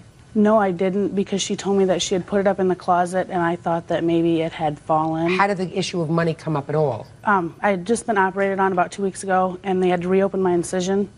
And so I was on a lot of pain medicine, and that was the whole reason for her being there, was to help me with the kids, because I didn't think I could. And I thought that at about 10:30, I thought, I got to get up and put that money away. You know, put it in my billfold so I remember to take it with me in the morning. And when I got up, it wasn't there. So at that point, you asked her about it. Mm-hmm. What did you say? What did you say to her? What did she say to you? I asked her if she'd seen the money, and she told me that she put it up under the towels in the closet. And then I proceeded to take everything down off the shelf where the towels and stuff were, and there wasn't anything there. When you looked for it in the closet, was the defendant present? Yes. Did she say anything at that point? She told me that maybe the kids must have got a hold of it. Again, my kids couldn't have reached the shelf in that closet. What time did she leave? About 3 o'clock in the morning. Was that when she was supposed to leave? No, she was supposed to stay the night. Why did she leave at 3 o'clock in the morning? She told me that she didn't feel comfortable spending the night at people's houses. Was there any further discussion of the money? She then called me the Saturday following, March 2nd, and told me that she would pay me the money back when she got her income taxes back. Well, tell me about that conversation. She just called me and told me that... She called you and said what? Hello? What's your first name? Katie. Hello, this is Katie. Uh-huh. And told me that the officer that had went down to question her about it after I reported it had made her feel really bad and uncomfortable, and she was just about ready to have a nervous breakdown about it, and that she would just pay me the money. Did you have that conversation with her? Yes, I did. It went somewhat like it. Well, tell me about it. I called her, and I told her I would pay her when I did get my income tax money, because I didn't want to get harassed by the police officers or anything anymore. And after a couple days, I thought about it. It's like I'm more or less telling her I did supposedly take this money. That's what it was saying. I'll pay you the money when I get my income tax money back. And I thought about it after I had the phone call with her, and I said, I'm not going to pay her back because that's making me look like I did take the money. Well, tell me about what you saw when you saw this money. You did see the money. Yeah, I didn't know how much there was there. Where did you see it? It was on the floor. So you saw a bunch of money. Yeah, I just wrapped it up and put it up on the Wrapped shelf. it up in what? Nothing. I just wrapped the bills up. Wrapped them in what? In each other. I didn't wrap them up into nothing. Like, you know how you fold money and put it like in your... Well, fold it, yes, but that's not wrapping it up. You folded it, yes, and what did you do with it? And I put it on the shelf. In the bathroom? In her bedroom. And how high up is this shelf? High enough where the two girls shouldn't have gotten it, but there was a chair in there too. Mm-hmm. Now, at some point you left early that evening, or in the wee hours of the morning. Why did you leave at 3 o'clock in the morning? Because I tried to sleep and I couldn't, because I don't feel comfortable sleeping at other people's houses because it's not my bed, my house. But you had agreed to stay with her the night? Because she called me and nagged me for 25 minutes. Okay, but you had agreed to stay with her the night? Yes. Miss Aleo, I read your papers, and in your papers you indicate that your daughter was a witness. Yes. This little girl, I assume. Mm-hmm. Did you have a discussion with your daughter? She brought it up to me later. Your daughter? Yes. Your daughter is 6. Uh-huh. So you understand I can't take her sworn testimony, but I'd like to hear what she has to say. Uh-huh. Have you done any preparation of her for today? I've only told her that we were coming and that she was going to probably have to talk to you. Okay, fine. Tell me her name. Vanessa Ramirez. Okay, Vanessa, could you come sit up here for me, please?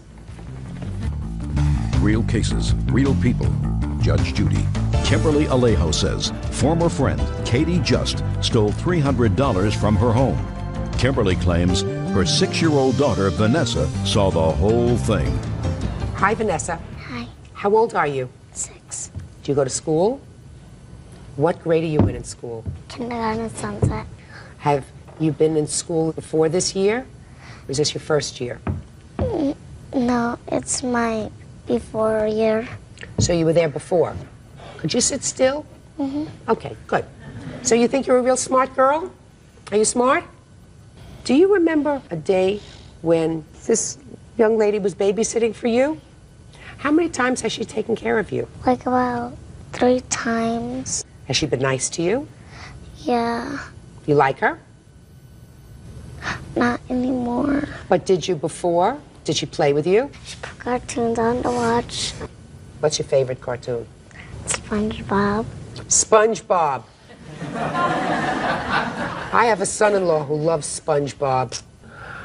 Okay, do you remember a time when she was babysitting for you and there was some money? Mm-mm. You don't remember that? But I know she stole the money. But you didn't see her with any money. I told my mother and my dad put it under the VCR. And No, tell me what you saw. Don't tell me what you told your mom. Okay. Tell me what you saw with the money. I saw that she put it in her pocket and she had the money, but my sister first had the money and then... How did your sister get the money? Under the VCR. How old is your sister? 2. So she reached up and took the money? And what happened to her when she reached up and took the money? She got the whole thing and she was playing with it. Where was she playing with it? On the floor? Yes. Were you playing with her? Mm-mm. I was watching cartoons. So what was she doing? Spreading the money all over the place? Uh-uh. How was she playing with it? Like going like this, picking them up. Okay. And then what happened? I told my mom that Graciela had the money and then Katie came in and got the money and put it, like folded it and put it in her pocket. You saw her fold it and put it in her pocket? Did you see where she went with it after that? Yes. Where did she go with it after that? In the living room. Did you see what she did with the money in the living room? She wasn't doing nothing. She didn't even pull it out. She just had it in her pocket? Yes. When your sister was playing with the money, was it all in one pile or was it in lots of piles? It was folded and it wasn't in any piles. Can you count? To what? 10.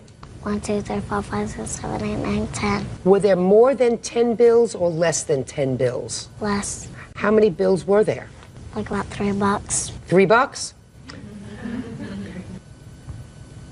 Thank you. There you go. What were the denominations of the bills that your husband left you? There were 2 $100 bills and 2 $50 bills. Anything else you want to tell me?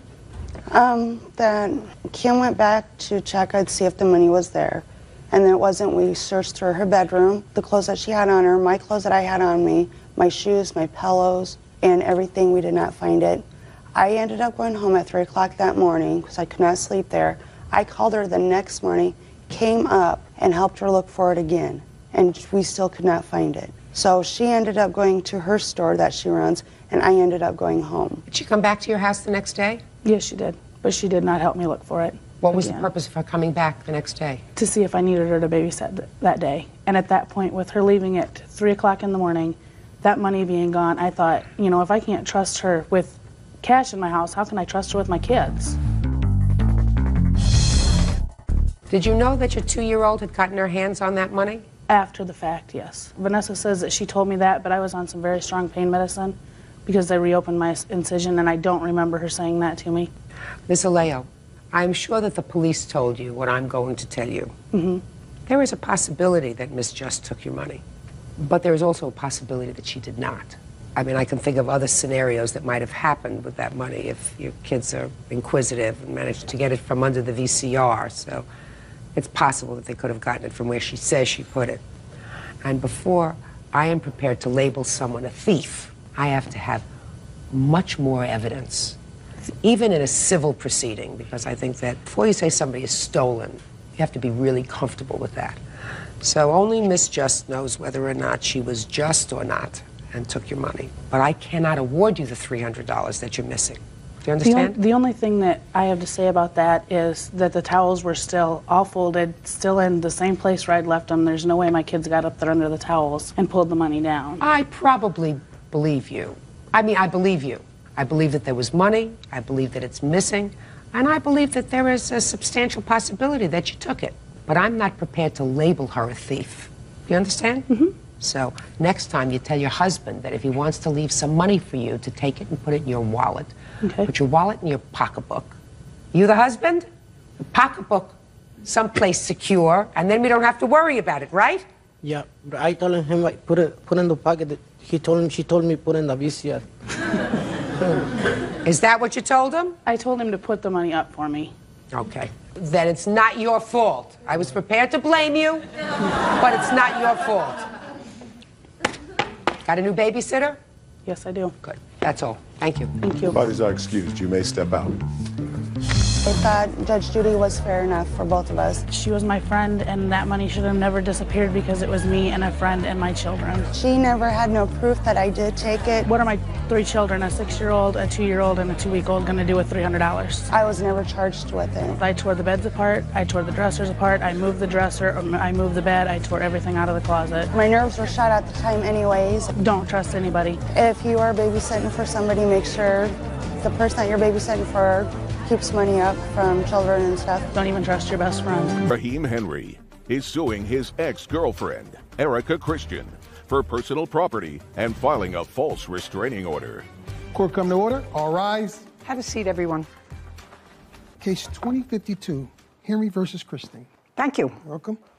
Mr. Henry, what you're doing is suing the defendant with whom you had a relationship for a period of time for the return of property that you had in an apartment that you once shared, and for filing a false restraining order, a false police report. Yes, Your Honor. The defendant says that you never lived with her, that you damaged her front door, and you filed a restraining order against her that was false. So, Miss Christian, I think I'm going to start with you. Yes, ma'am. According to the papers that were filed, you and Mr. Henry did in fact live together for a period of time up until October 9th. Shh.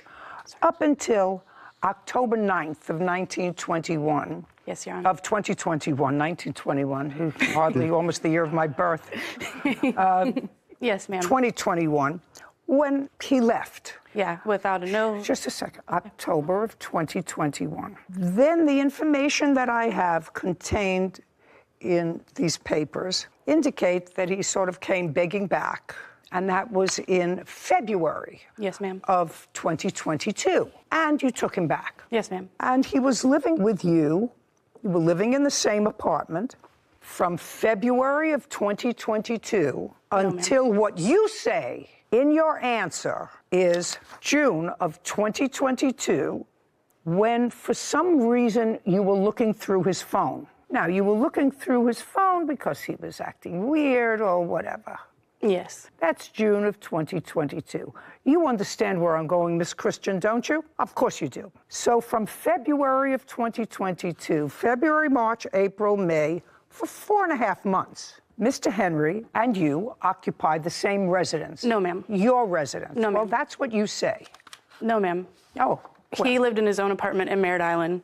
When we got back together. Here we go. On February 15th, 2022, he contacted me and we got back together. He had his own place and never lived with me again. He would stay over occasionally and bring a few things to make himself comfortable. On June 21st, I went through his phone because he was acting weird. Where was he when you went through his phone? He was asleep. He was asleep where? In my bed. Okay.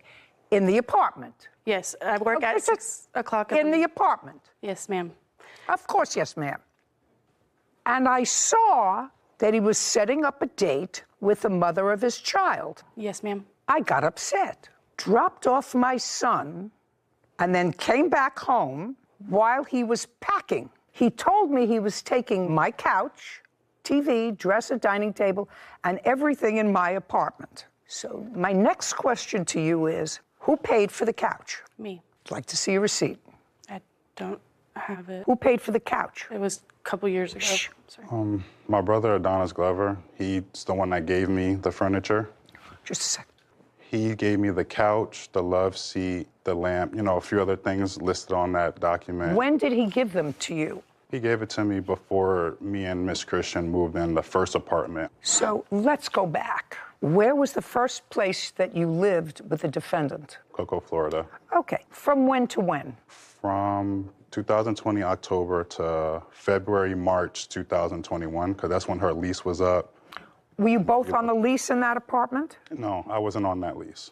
Just you? Yes, ma'am. And that's the first place that you lived together? Yes. And why did you leave that place, Mr. Henry? She was relocating to Titusville. I helped her move into it, and I moved in as well. Does that sound familiar to you? Be very careful what you say to me, because when I say I read the papers and I have my own preconceived ideas of what this case is about based upon 50 years worth of experience, be very careful what you say to me. Yes, ma'am. Great. Does that sound familiar to you? No, ma'am, he is lying.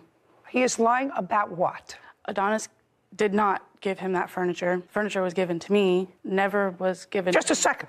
So we're not talking about the furniture now. We're talking about when you lived together. Okay. You first lived someplace together and then moved into another place. Yes, ma'am. So that sounds familiar.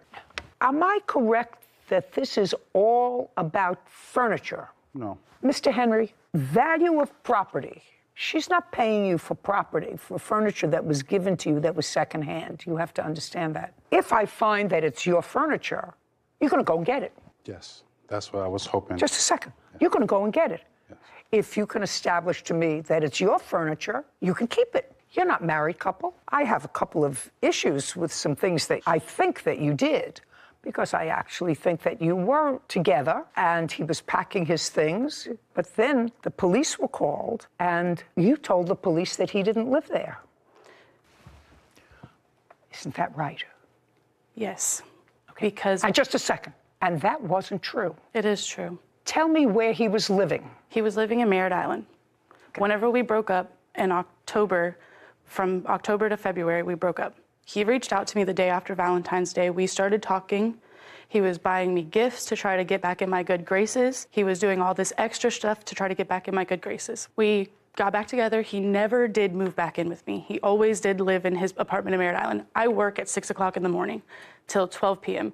Sometimes whenever I didn't have a babysitter, he doesn't have a job, he would watch my son. That's why he had a key. That's why he had to spend the night bag and all of that. He would bring over his clothes, shoes, PlayStation, anything to make himself comfortable to stay the night. And whenever the police were called, they made him collect all of those belongings and leave.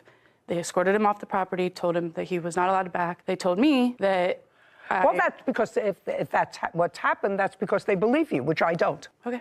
They definitely... That's because they believe you, and I don't, because if he was trying to get back in your graces and he was living in his own space and you weren't back together again, why in the world were you going through his phone? If you were just a casual gal, and a casual gal doesn't let him stay with her son because, well, he was available and he wasn't working, so he watched my son and he stayed over. That all sounds like a whole lot of Who Shot John. And it was convenient for you to be able to say he doesn't live here. So all I want to know, Miss Christian, is this case is mostly about furniture, used furniture. I also have a TV there. Do you have the receipt for it? Yes, I have a title. I'd like to see it. You have a TV in the house that belongs to him? So the TV was... Just a second. That's either yes or no. No, the TV does not belong to him. Who does it belong to? The TV was a gift from him to me that I ended up paying off because he told me that when he bought it that it was bought cash. Whenever, months later, I paid the TV off. No, you didn't. Just a shh. First, you're going to show me that you paid it off. I assume you have proof that you paid it off? I paid him cash for it because I did not think that we were ever going to break up. Well, you never thought you were going to break up. I thought he didn't live with you. I thought he didn't live with you. You don't buy TV for somebody that you don't live with, that you're not going to watch all the time. Eventually thought we were going to move into a house together, Your Honor. Your Honor. Oh, don't tell me what you thought. The TV that was bought was before I even... Okay. It had nothing. That's a PlayStation and Nintendo. Property that's still at the apartment. Okay. These are things that you say are yours. Yes. That you bought and paid for. Yes. Okay. All of these receipts. All of it. No help. Okay, so let's go beyond the point of now you're back together again because that's what I believe. He's in bed, you're going through his phone, you find he's making a date with the mother of his child, you get annoyed, you take your son to another location because you know that there's going to be an argument. You come back, there is an argument, yes. He wants to take stuff, whatever, police are called, you tell the police he doesn't live there, they escort him out. He wants his property now. You're not married people. Whoever paid for the property or whoever was the recipient of a gift for the property owns the property. That's simple. You know, that's what the law is. What you want me to believe that a police officer saw him kick down your door, go into your apartment, take property, and did nothing. That's what you want me to believe.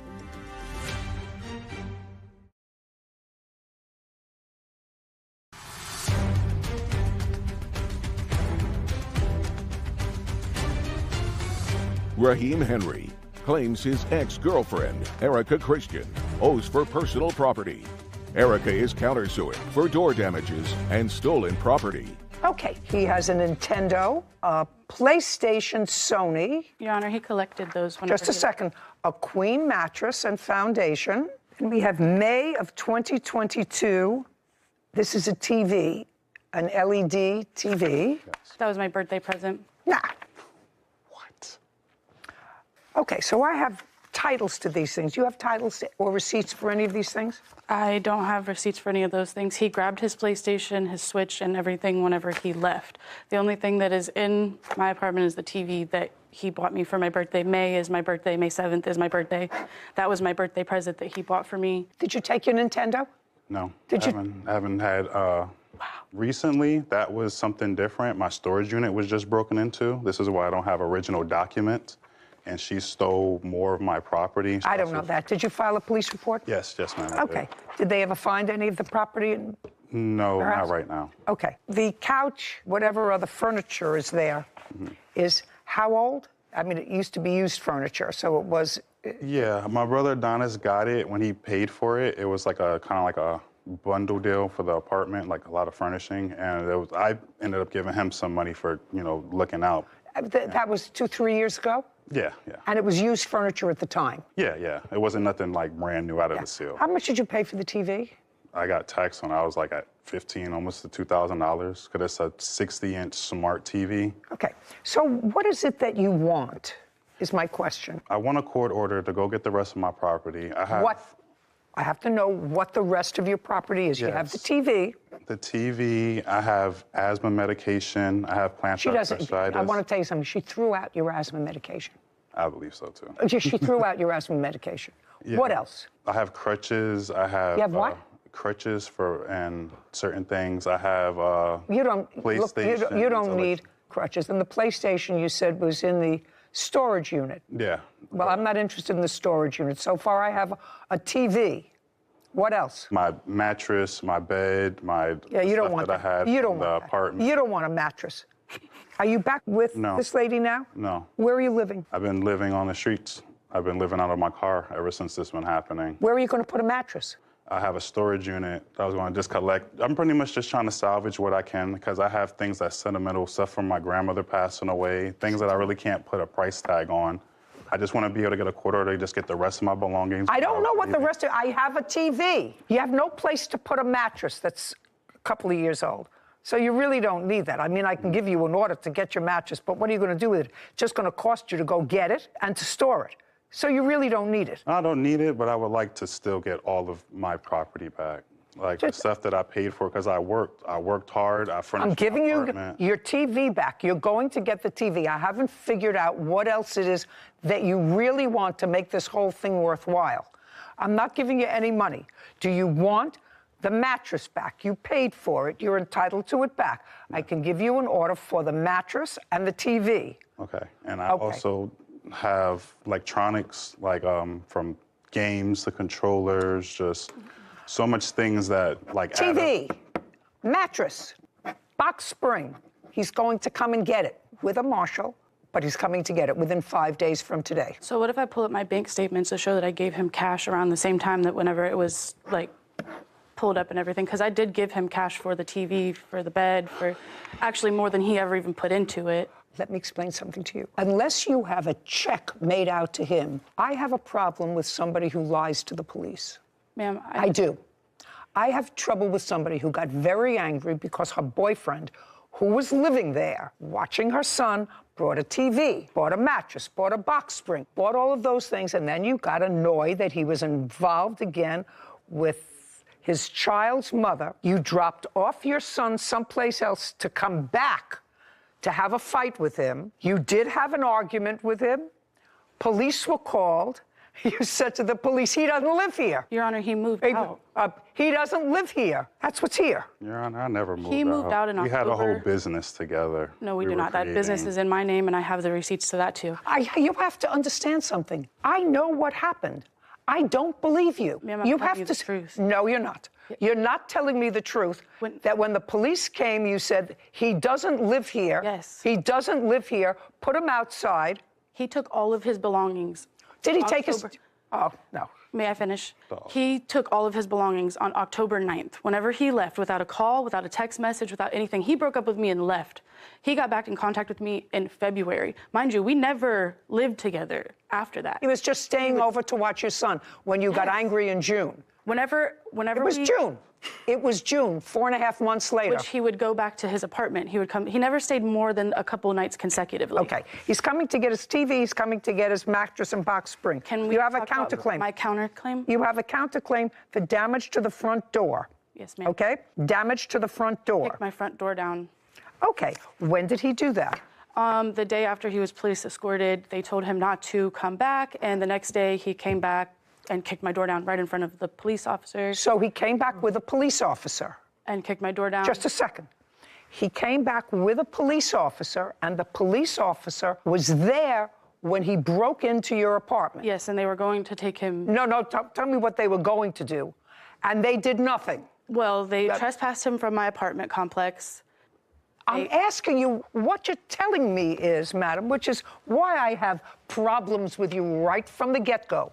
What you're telling me now is he came back to get his property. The next day, He didn't come back with a police officer. Yes. And what you're telling me, a police officer, and what, you live in Florida? Yes. What you want me to believe that a police officer saw him kick down your door, go into your apartment, take property, and did nothing. That's what you want me to believe. He didn't not do anything. He was completely confused on who actually lived there. You're telling me a police officer was confused. I'm telling you the truth. They were very confused on who actually lived there. Bring me just a second. They were trying to figure out if it was my apartment, his apartment. I had to go get my property manager, bring my lease that only had my name on it. You don't understand. The last place you lived with him full-time, your name was on the lease too. Only yours. Correct. And you lived together. So now you took his lease again, just in your name, and said, he's not on the lease, he doesn't live here. We broke up, though. Okay. All right, he's coming to get his TV, he's coming to get his mattress. Okay. And I would like to see a police report. I would like to see. I also have an iPad. Just a second. Okay. You're done. You're going to get your TV, your mattress, and your box spring. Unless you have some sort of a police report for me, I don't believe you. I think that you were really angry and you were dishonest with the police and you felt that you were being taken advantage of.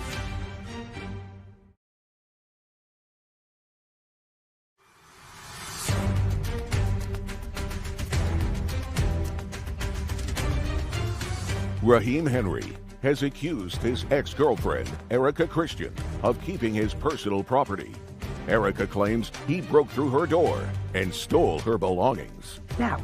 Yes, ma'am. I have my Chromebook, my iPad, my office supplies, things that were stolen from my company that whenever he kicked my door down and took things out of my apartment that day.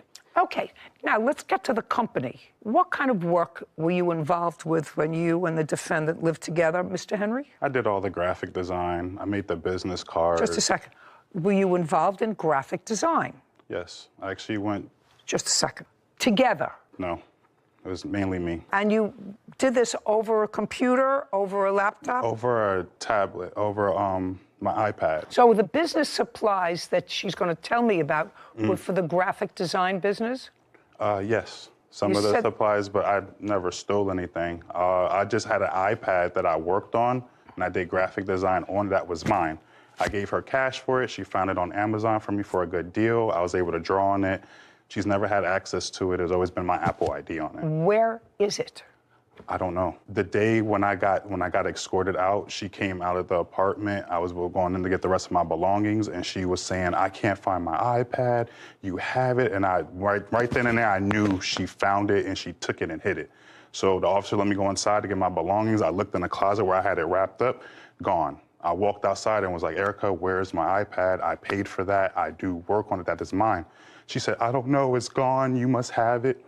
Had this whole sob story about it. So still to this day, I have no idea. Okay. What else? My iPad that he stole the day that he broke into my apartment, my Chromebook that he stole the day that he broke into Your what? My Chromebook, my laptop. What else? I have my printer that he stole. It's all right here, 600. Do you want me to just pass it to you? Did you take a printer? I'm so sorry. I wasn't able to leave with anything because they made me have to go through a civil suit because she started claiming stuff and saying it was hers and it wasn't mine. So the officer didn't even let me go back inside the apartment. I want to know when you went in the presence of a police officer, whether you pushed down the door, kicked down the door or not. Unless I have a police report, I don't actually believe that a police officer... He was my escort. I Just a actually second. met him. Did you take any electronics with you when you left? I didn't leave with anything. Okay, just don't give me a whole bunch of papers. What I'd like to see is a police report or any other documentation that he took anything the day after you had him evicted from the apartment where he was living. She didn't even have me evicted. I have the receipts of the stuff that he stole. He said he didn't take anything. He said the police officer was there, wouldn't let him take a printer. I mean, those are heavy electronics. And that was the only other time he was in the apartment. He also checked my car. No, he didn't. Unless you have some sort of a police report for me, Miss Christian, I don't believe you. I think that you were really angry. I think that you were really angry because he left in October. You took him back in February. You found out that he was not being straight up front with you, and you were dishonest with the police, which is all part of being angry and felt that you were being taken advantage of. According to you, you was together so much so that he bought you a television set a month before you threw him out for your birthday that cost thousands of dollars. That's what you just told me. Ma'am, he bought that TV in February for me for an early birthday present. He bought it for an early birthday present and told me... He's coming to get, listen to me, he's coming to get his TV, he's coming to get his box spring, he's coming to get his mattress. It's a court order. It's a court order with a marshal in 5 days from today. Do you understand? I also have 5 days from my today. Countersuit, my false police reports, the false injunction, everything that he did. I have to tell you something. The same way that I'm not entertaining because it's over, this fib that you told to the police, which caused him to be... don't interrupt me. I'm not entertaining. You filed restraining orders against each other? She filed... Just a second. You filed restraining orders against each other. Is that right? Yes, ma'am. Do you have a restraining order against her? Yes, but it was dismissed. I said, do you have one currently? The answer is no. No. Do you have a restraining order against him? No, ma'am. Good. It's exactly what I thought. Because neither one of you have to say goodbye. You have to stop being angry. But you have to give him back his property. I only wanted the restraint. TV, mattress, box spring, 5 days from today. Counterclaims dismissed. We're finished with this case. Thank you very much. This court is adjourned. I think that it was unfair. I'm pretty much just happy it's all over. Broke up with me without even a text message, a phone call, nothing. She just took it and ran with it, and she decided she was going to take matters into her own hands and be spiteful. Very single. No more relationships for a while. It's definitely time to move forward, move past it. The good one is out there, but I have not found him yet. It's just nice that at least it's over. It's a weight lifted off my shoulders. I sort of felt sorry for him. He probably deserved some of it, but you can't lie to the police. I think she was being vindictive by saying he doesn't live here. He doesn't live here. He sort of kind of lives here if you're being truthful. But it's always a good idea to have your name on the lease if you can, because that's all the officer has to look at in a squabble like what happened between them. Yeah, it's almost between a rock and a hard place. Yeah. If your name is not on the lease, you're not responsible for the rent. Yep. And I've usually suggested that when you're living together, you don't have both people's name on the lease, because in the event that you separate, who's going to stay in the apartment? And if you're the one who leaves, your former partner may say to you, don't worry, you leave, I'll take over the rent. But if they don't, you're still on the hook with the landlord. So there's pros and cons to both. But it's an exit strategy. Yeah. And people have to be smart enough. You see, he had an exit strategy. His name wasn't on the lease. Yeah. But then he needed it. But I think she was being dishonest. And I think his brother did, in fact, give him some old furniture. Who cares about that? It's from decades ago. You only stay a few nights. You're not bringing your furniture. Your couch, your TV, yeah. Anyway, they just have to get over it and move on. Put a period. Put a period. Now he has his TV and he has his mattress. Edmund Hay is suing videographer Ramsey Hill for breach of contract. Court come to order. All rise. Have a seat, please. Hello, Judge. Case 2057, Hay versus Hill. Thank you. You're welcome. Mr. Hay, you're a musician. I am a songwriter and I sing song. I don't play the instrument, Your Honor. That's music. Yes, ma'am. Mr. Hill, you make music videos. Yes, I have a video production company. For how long, sir? Since 2006. Do you have employees? No. Just you? Yes, ma'am. Do you have a place of business? Yes, I work at my home. So your place of business is the residence. Do you have a studio in the residence? No, we do not. Where do you record this music? Most of the time we do it on location, but I haven't done a music video in almost 10 years. When you say you have a video business, you haven't done music videos. Right, yeah. You have done what kind of videos? Well, we've done a small film. We have a 3D full-length original animation that we do. We also have a network that we show podcasts on. We have a health and fitness show, and we was working on a reality TV show and an entertainment news show. I still don't understand how you make a living. Working on, thinking about being in this business myself, that doesn't produce any income. How do you earn a regular income? Oh, I have a regular 9-to-5 job. Okay, now that's where we go. Yeah. So your 9-to-5 job is what? Right now I'm an insurance agent. Do you advertise making videos? Absolutely not. The only reason I did this was as a favor to a friend. Well, you didn't do it for a favor because you were charging him. No, the only reason I accepted to do the video was because a friend asked me to meet with him. I understand that. Yeah. But you weren't doing him a favor because you were charging him. No, I was doing the friend a favor. I wasn't doing him a favor. No. Right. Mr. Hill. If somebody says, listen, I have a friend who wants to make a video. I know you've got a setup in your house where you could do that, or you do it on location. Would you like to be introduced to him? And you say, sure. That doesn't mean you're doing him a favor. So you haven't made a music video in 10 years. You're an insurance agent. And you met with Mr. Hay on what date? I'm not really sure. On what date, Mr. Hay? We met sometime in early April, late March. Did you have a written contract? Yes, ma'am. And that was to make certain videos. Yes. I'd like to see the written contract, please. This lawsuit seeks a refund of the money that you gave to him because the entire contract was not fulfilled. That's what the case is about. That is correct. Okay, so there is a full and complete agreement. Was this the only agreement there was in writing? That's the one for that one. That's the one for what? For that particular item. There's another one here. Well, that's what I wanted to know. There's one to produce 3 videos. That is correct. Okay. Is there another written contract? He said this is not a contract. Well, but I'm asking you, is there another written contract that you're relying on? Because he was supposed to make 3 videos, and the cost of the 3 videos was $1,500? $3,000. $3,000. And then there was an additional agreement for the live performance, of which he demanded $1,500 from me. Okay. Okay, And then that's just not a second. correct. That's not correct. Just a second. So it is your claim that in addition to the $3,000, $1,500 of which you paid to him, correct? Yes, ma'am. There was a subsequent contract afterwards for an additional item. I'd like to see that. For the live performance on May 1st. Okay. You wanted to do something live on one of his radio stations. Or... Mr. Hill? No, I'm going to read this. Okay, ma'am. Okay. Let's deal with the easier one first. Did you receive the $1,500 for this contract? Yes. And that was for a live performance on one of your outlets. Right. And that was to take place on May 1st. May 1st. And did it in fact take place? No. Did it in fact take place? Not at all.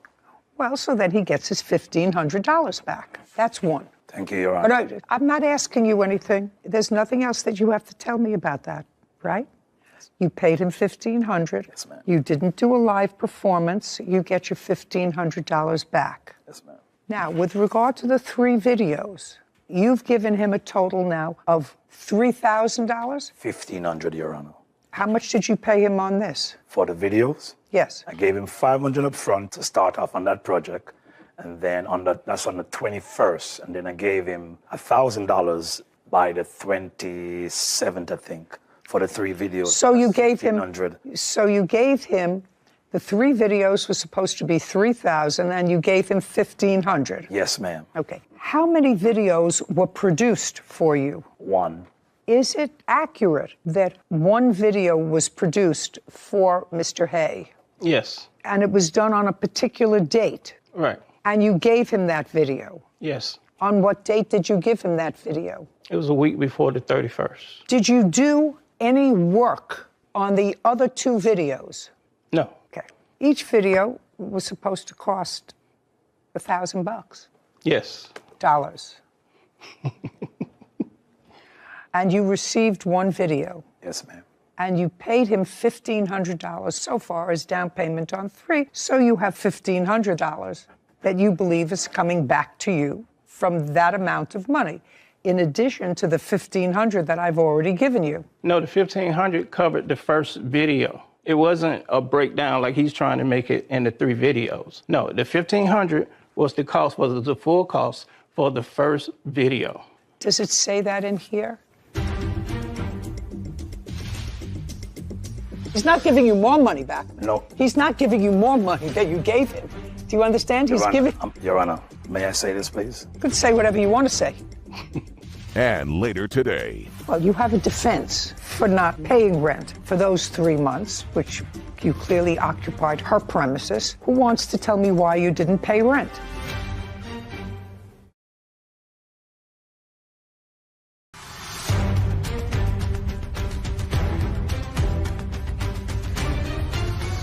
Edmund Hay claims videographer Ramsey Hill breached their music video contract. Kevin, would you please ask Mr. Hill to show me where in this contract, and I may have missed it, that $3,000 was to be paid for 3 videos. Right. But the first one cost half, cost $1,500. All I want you to do is to show me in that contract where it says that. If it says that, then Mr. Hay gets back the $1,500 from live music performance. The music video production won $1,500. Just a second. Can I see it, please?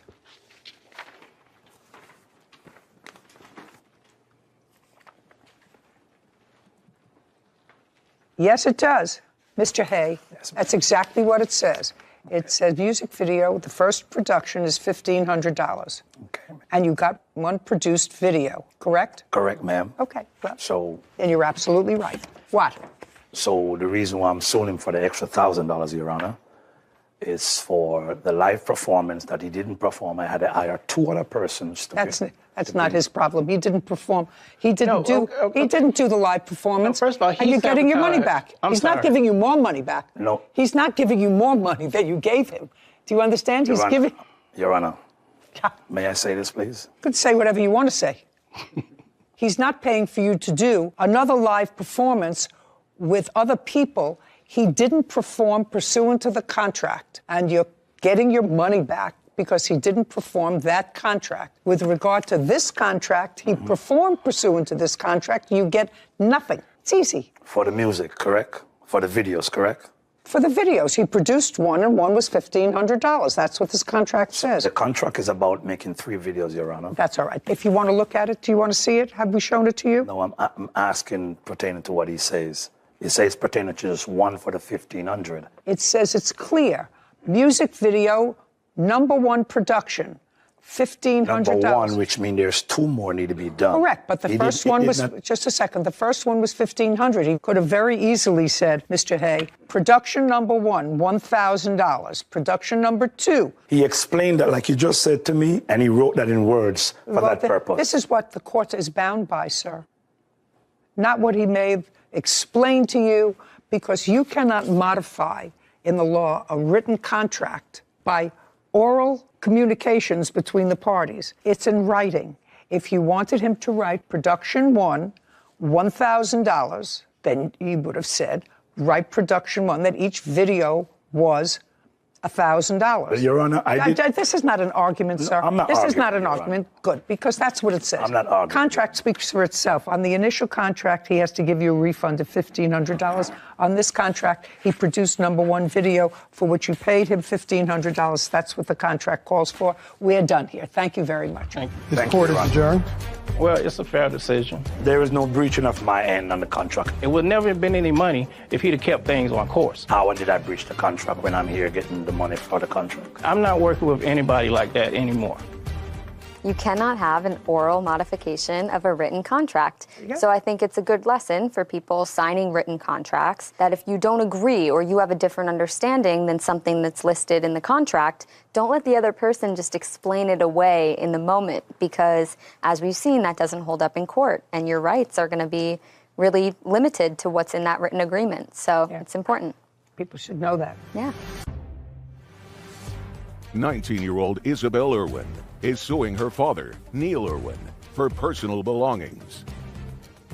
Court come to order. All rise. Have a seat, please. Case number 27, Irwin versus Irwin. Thank you. You're welcome. Miss Irwin, this is your dad? Yes, he is. And you're 19? Yes, I am. According to what I read in your complaint, your parents divorced when you were 10. Yes. And your father was your primary custodian. You lived with him. Yes, I did. Did you graduate from high school? Yes, I did. When you were 10, 11, 12, 13, 14, 15, and 16, did you live with your father? At the age of 15, I moved out because... Okay, so at age 15, you moved out? Yes. Because here you said, when I was 18, my father kicked me out of the house for no good reason. Yes. Guess what? Well, you just told me that you left the house when you were 15. Yes, and I lived with my mother for 2 years, and... Okay, so from age 15 to 17, you lived with your mother. Yes. Is that because you were having difficulty with your father? Yes. Okay, and then you went to live with your mother. Yes. But that didn't last. No. So now, at 17, you go back to your father. Yes. And you stayed with him until you were 18. Yes, correct. So far, I have the fact that your family is a little dysfunctional, but that you had certain problems. I moved out when I was 18. Just a second. Would that be a fair statement, that you had some problems? No, it would not be. Okay.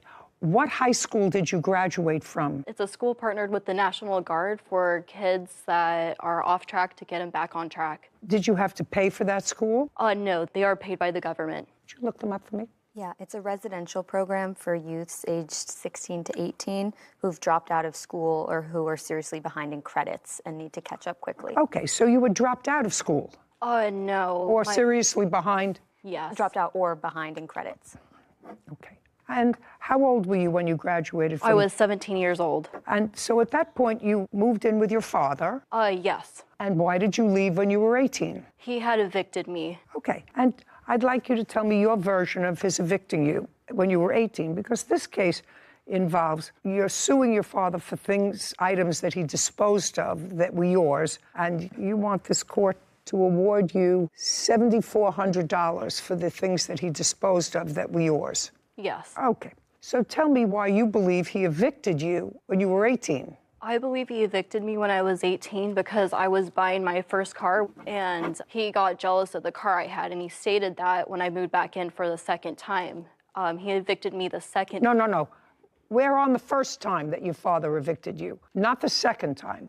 The first time your father evicted you, I can ask him, or you want me to stay with you? You can ask him. Fine. Tell me why you evicted her the first time, which you did. The main reasons would be that she agreed to pay rent, which she never did. She needed working? Off and on. I'd say over the past 2 years, she's probably had, from my guesstimate, 15 to 20 jobs, all ranging from an hour or a day. I think the longest being about 3 months. Can't maintain a job, would prefer to smoke pot all day in her room and hang out with her boyfriend, basically. Which at the time, for the first eviction, she did not know Corey. Okay. But she still does the same thing. Yeah, well, that's unfortunate. That's what you indicate here. So that was the reason that you evicted her the first time. And that was maybe in June? I would have filed that June 9th of 2021. June. Okay. But she came back shortly thereafter, in October. The sheriffs removed her August 13th, 2021. Is that because you asked her to leave and she wouldn't? It's a 3-step process. And I had a 24-hour notice posted to the door after 34 days. Well, she's your daughter. Yeah. So there must have been some discussion, Mr. Irwin, with her, you saying to her, listen, this is not working out. There wasn't a discussion, Your Honor. Was not? I served her the first notice. We talked about it. Oh, you talked about it? Prior to me filing. I told her I would do it. I don't think she believed me. She knew you wanted her to leave as a result of that discussion? Yes. And she didn't? She did not. She had lived with you off and on, with the exception of 2 years that she lived with her mother, and part of it in a residential program. It's a residential program, correct? Yes. When she lived with you, she was 10 years old. Can you tell me, Mr. Irwin, from the time she was 10 until the time she was 18 and she was ultimately evicted, what items in the house she purchased? Bed, TVs, anything big? She never purchased anything. When she came back from her mother, what did she come back with? I believe just a few clothes and a bag. She had to kind of run back. And to the best of your knowledge, had your daughter maintained any sort of gainful employment the last 3 years? No. So other than the clothes she came back with when she was 17, there were no big-ticket items? There were a few by the time I had to evict her the second time, but I would have furnished those, being, bed set, furniture, bed. Tempur-Pedic bed. I think that's part of what she's really wanting out of this $7,400. Okay, so you purchased a bed? Yes. Because you didn't have one in the room where she was? I was just trying to take care, yeah. I was using the room for my own purposes. I live alone until she moved back in, and usually welcoming of my daughter coming home, so I furnished a room. Okay, so that's why you left the first time. The first time you left because he got annoyed that you were hanging around doing nothing and smoking pot. I did pay rent, right. too. Right. No, and weren't doing it much. No, I was not smoking often. We're not doing much, is what I said. Yes, I had a job. I worked at the beginning of the year. For how many days? I worked there for about 3 months, and then I worked as a kennel technician for about 2 months. What happened to both those jobs? My dad, his alcoholism, he would never let me sleep in the room as I was paying rent, and he would lock me out. He would lock me out. He would lock me out, and he would flip the garage switch, so I wasn't able to get access to the house. I wasn't able to get clean, so I couldn't obtain the job, and my mental health wasn't there for that job, so that's why I took the kennel technician job, and that's when he evicted me. Where are you living now? With my boyfriend. That's him? Yes. And where are you working now? I am unemployed. Sorry, that's easy. So now you're not working. Now nobody's locked you out. Nobody's made it impossible for you to work. And what kind of work does your boyfriend do? He is construction. I do DoorDash. Okay. Your boyfriend is construction? Yes. How old is he? He is 20 years old. You're Corey? Yes, Your Honor. Who do you live with? My mom and her new husband. How did I know that? How did I just know that? It's so perfect to be old that, I mean, I asked the questions. I could have asked the questions and answered the questions. So you and your girlfriend live with your mother? Yes, Your Honor. Did you graduate from high school? Yes, Your Honor. And what's the name of the company that you work for? Landscape. Do you work for them full time? Yes, I do. For how long? I've been working for them about 2 months now. 2 months? Yes. Prior to that, what did you do? I worked for Chewy. Chewy, the dog products? Yes, Your Honor. What happened to that job? I just wasn't liking the job anymore, and I thought I could do a lot harder work, and that's what I strive to do, is just continue trying to be the best person I can. And what does your girlfriend do all day when you're out in your landscaping job for the last 2 months? She stays busy going to the gym and making sure that everything is in tip-top shape, and just bringing me lunch when I'm on my break for work. And you're living in your mom's house. Be a fair statement. You don't have to be a math wizard, which I am not, because you don't have enough money to move out into your own place. Yes, Your Honor. Does your mom work? Yes, she does. Who else lives in the house? Her newly husband. Now, you have a room in your mom's house? Yes, Your Honor. Is it furnished? Yes, Your Honor. Who bought the furniture? I bought the bed set, and Tell me when you bought the bed set. I bought it about 2 years ago because we moved there recently. So what you're telling me is you purchased a new mattress Yes. with your earnings. Yes, Your Honor. And how much was it? It was about $1,500. And if you left the house, you would want to take your mattress because you bought it. Yes, Your Honor. You wouldn't take any of the other furniture in the house because you didn't buy it. Yes, correct. Whether it's your dresser or a TV in your room, your parents bought that. Yeah. The mattress you bought. Yes, Your Honor. Now you can sit. Show me that you gave him $3,000. I can't figure that you had saved $3,000. I gave him that to purchase the mattress because that was the time I was purchasing my car. How could you purchase a car? You don't work.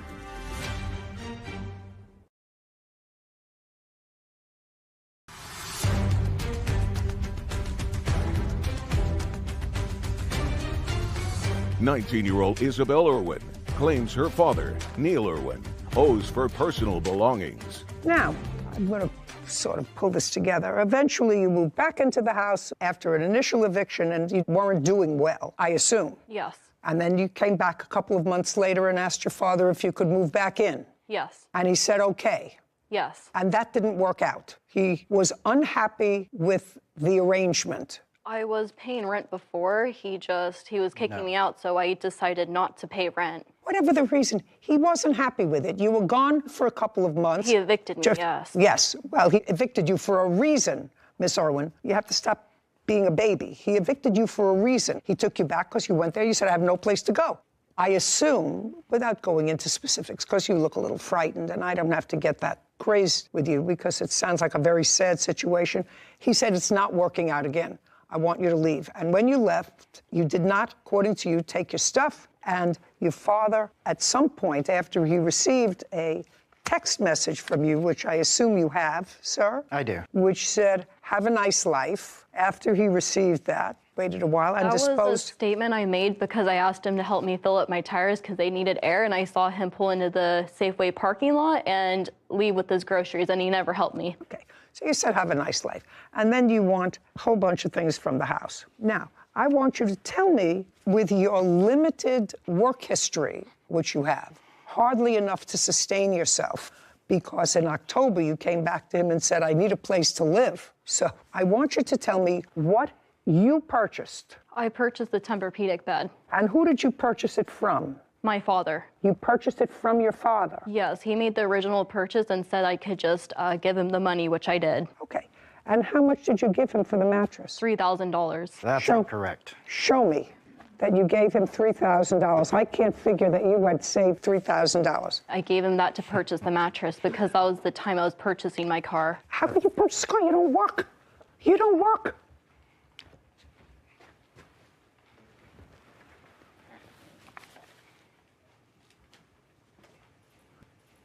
The first one This was doesn't tell me anything. Transaction that This he doesn't would tell, withdraw. this doesn't tell me anything. You want to tell me that tells me nothing. You want to give that to her. I would have to find credible, Miss Irwin, that you had managed to save from your job that you had for 3 months while you claim you were paying your father rent $3,000. It was the leftover money from me purchasing my car. Oh, I don't believe that. For 1 second.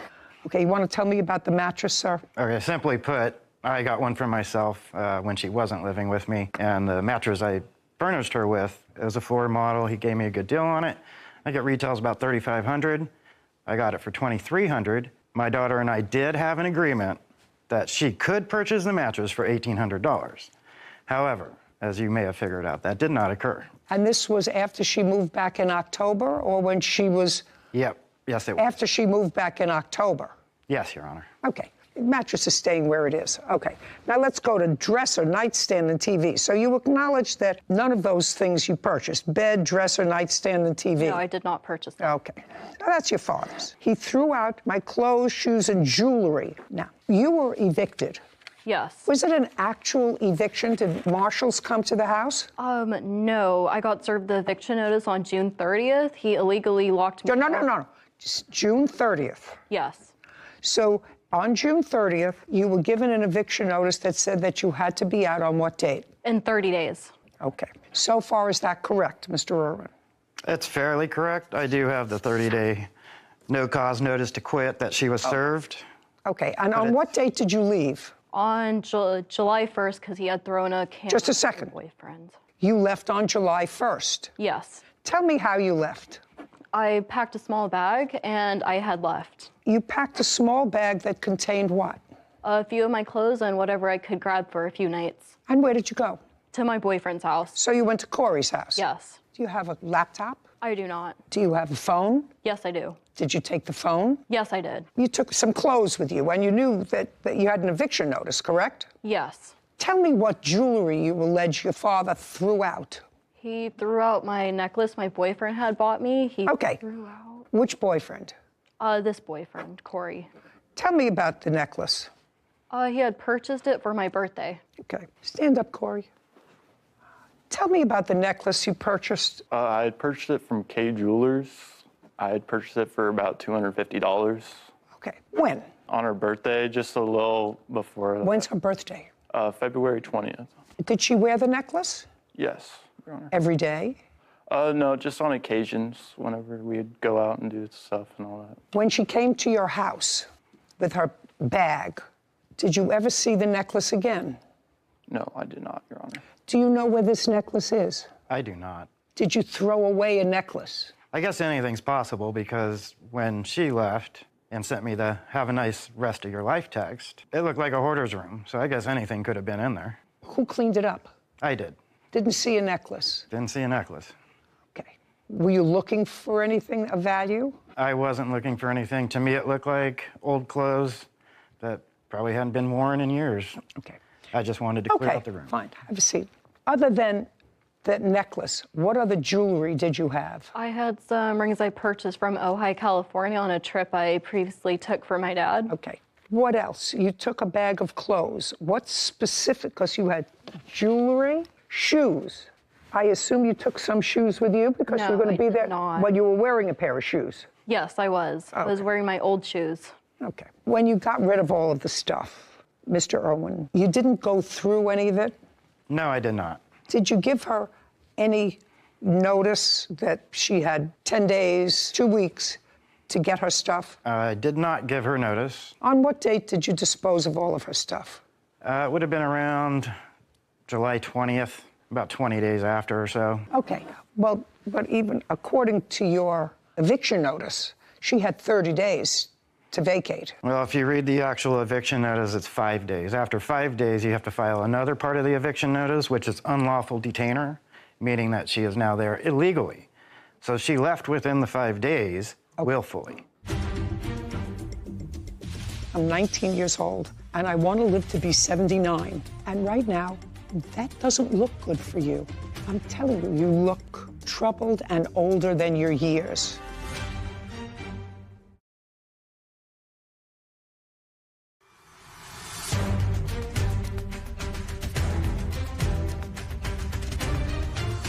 19-year-old Isabel Irwin has accused her father, Neil Irwin, of throwing out her personal property. Neil claims he paid for Isabel's belongings. Okay, so you didn't file the next step. I did not. So she left within 5 days. That was the Yes. and she just left the place a mess. A mess, yes. Okay, who is this? This is my mother, Janice Leonard. Could you stand up, please, for a moment? Miss Leonard, how many grandkids do you have? Well, from Neil to, I have 6. Did you and Miss Irwin get along? Oh, yes. She came to, we lived in Idaho at the time. I had an equestrian center, so every summer she would be there all summer long. We taught her to ride. She had the best horses. She jumped. She was a fantastic rider. But as the years went on, it was just getting more difficult. When she turned 14, her behavior changed drastically. Can you describe, I know that you moved back to where your son lived. And according to the answer, he gave you a key to the house. He was in Las Vegas on a trip. That's correct. Could you describe when you went into the house what Miss Irwin's room looked like? Every time I would go over there, the house would be worse every single day. And there was a very strong, pungent smell, so I thought the dogs were going to the bathroom. Her room was a total disaster. There's clothes literally strewn, I don't know how tall, but 12 inches maybe. Nothing was ever picked up. And one day, before Neil came back, I said, this place is really smelling bad. And later I learned that they were smoking marijuana. They would be in the bedroom and giggling and in the bathroom together. And when I would come, she'd only be there for maybe 20 minutes and they both would leave. There was no respect, I have to say. I've seen her in action and she can be very nice and very polite, but there's a whole nother side that is actually very scary, to the point when she was years ago, 14, my husband and I were locking our bedroom door because we were afraid of her when she stayed. Okay, thank you. Isabel, is that what they call you, or they have a yes. Isabel. Word of advice, caution, you're 19? Yes. You look older. That's not a compliment. You seem like an intelligent young woman. Thank you. But I see issues there of blaming everyone else, and it's very possible that your father and your mother and other people share the blame in your issues. That's possible. But at this point in your life, Isabel, you're just starting, and you can either spend your life blaming somebody else, parent, grandparents, siblings, for where you are, or you can say, I have to get myself some help and put a period, because I'm 19 years old and I want to live to be 79. And right now, that doesn't look good for you. I'm telling you, you look troubled and older than your years. Your father looks better. Your grandmother looks better. They look appropriate to their age and stage and clearer. So I think that you should get some help. I also think, Mr. Irwin, there were things in her room, and believe me, I have seen rooms like that. You know, I have been involved with lots of kids and grandchildren. Most of them grow up, and once they get a place of their own, they walk around with a bottle of Windex and Bounty and clean up after everybody's fingerprints. But if they're living in their parents' house or their grandparents' house, they live like slobs. Sometimes that never changes. But, you know, there's messy, and then there is dysfunctional. And what you are describing is dysfunctional. And I think if your daughter was honest, she would look and she would say, that's dysfunctional. You were in the room, Corey? Yes, Your Honor. Stand up. Would you describe your girlfriend's room in her father's house as evidence of being dysfunctional? Not a right here, Corey. Okay. Does her room look like your room? No, it does not, Your Honor. Okay. Would your mother permit your room to look like her room? It's not an answer, Corey. Would your mother permit your room that you're sharing to look like the room that was in his house where your girlfriend lived and you stayed occasionally? No, Your Honor. No. Okay, sit down.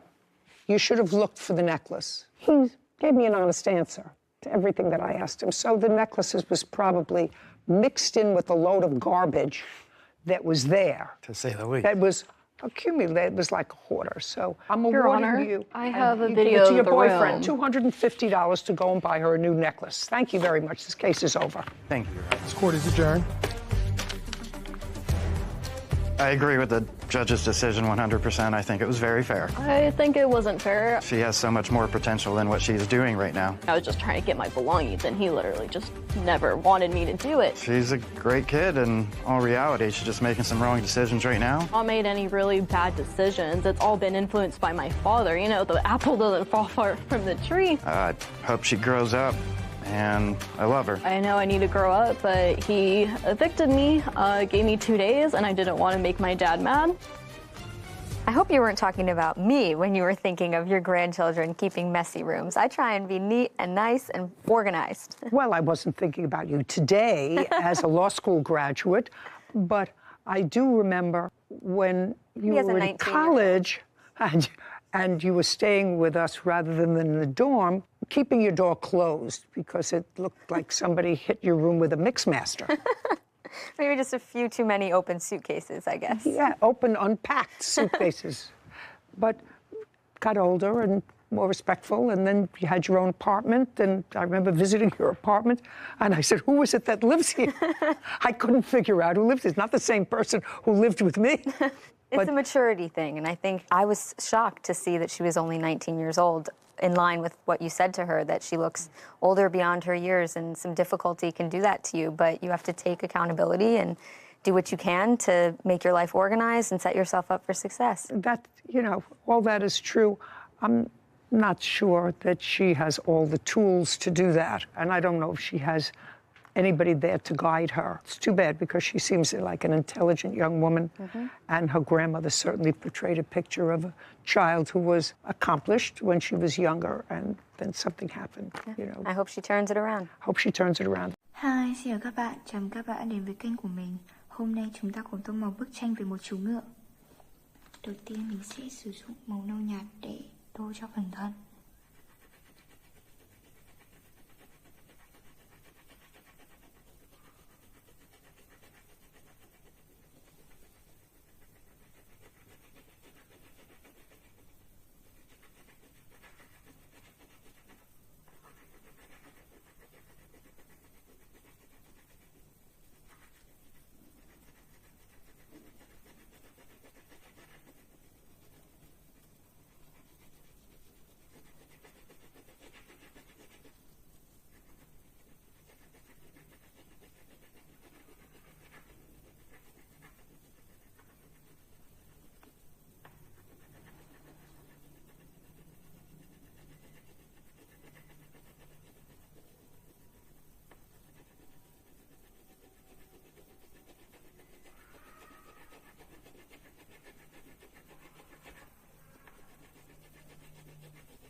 sẽ lấy một vàng để thu cho cái lông.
Vậy là chúng ta đã hoàn thành xong bức tranh Unicorn và đây là thành quả ngày hôm nay.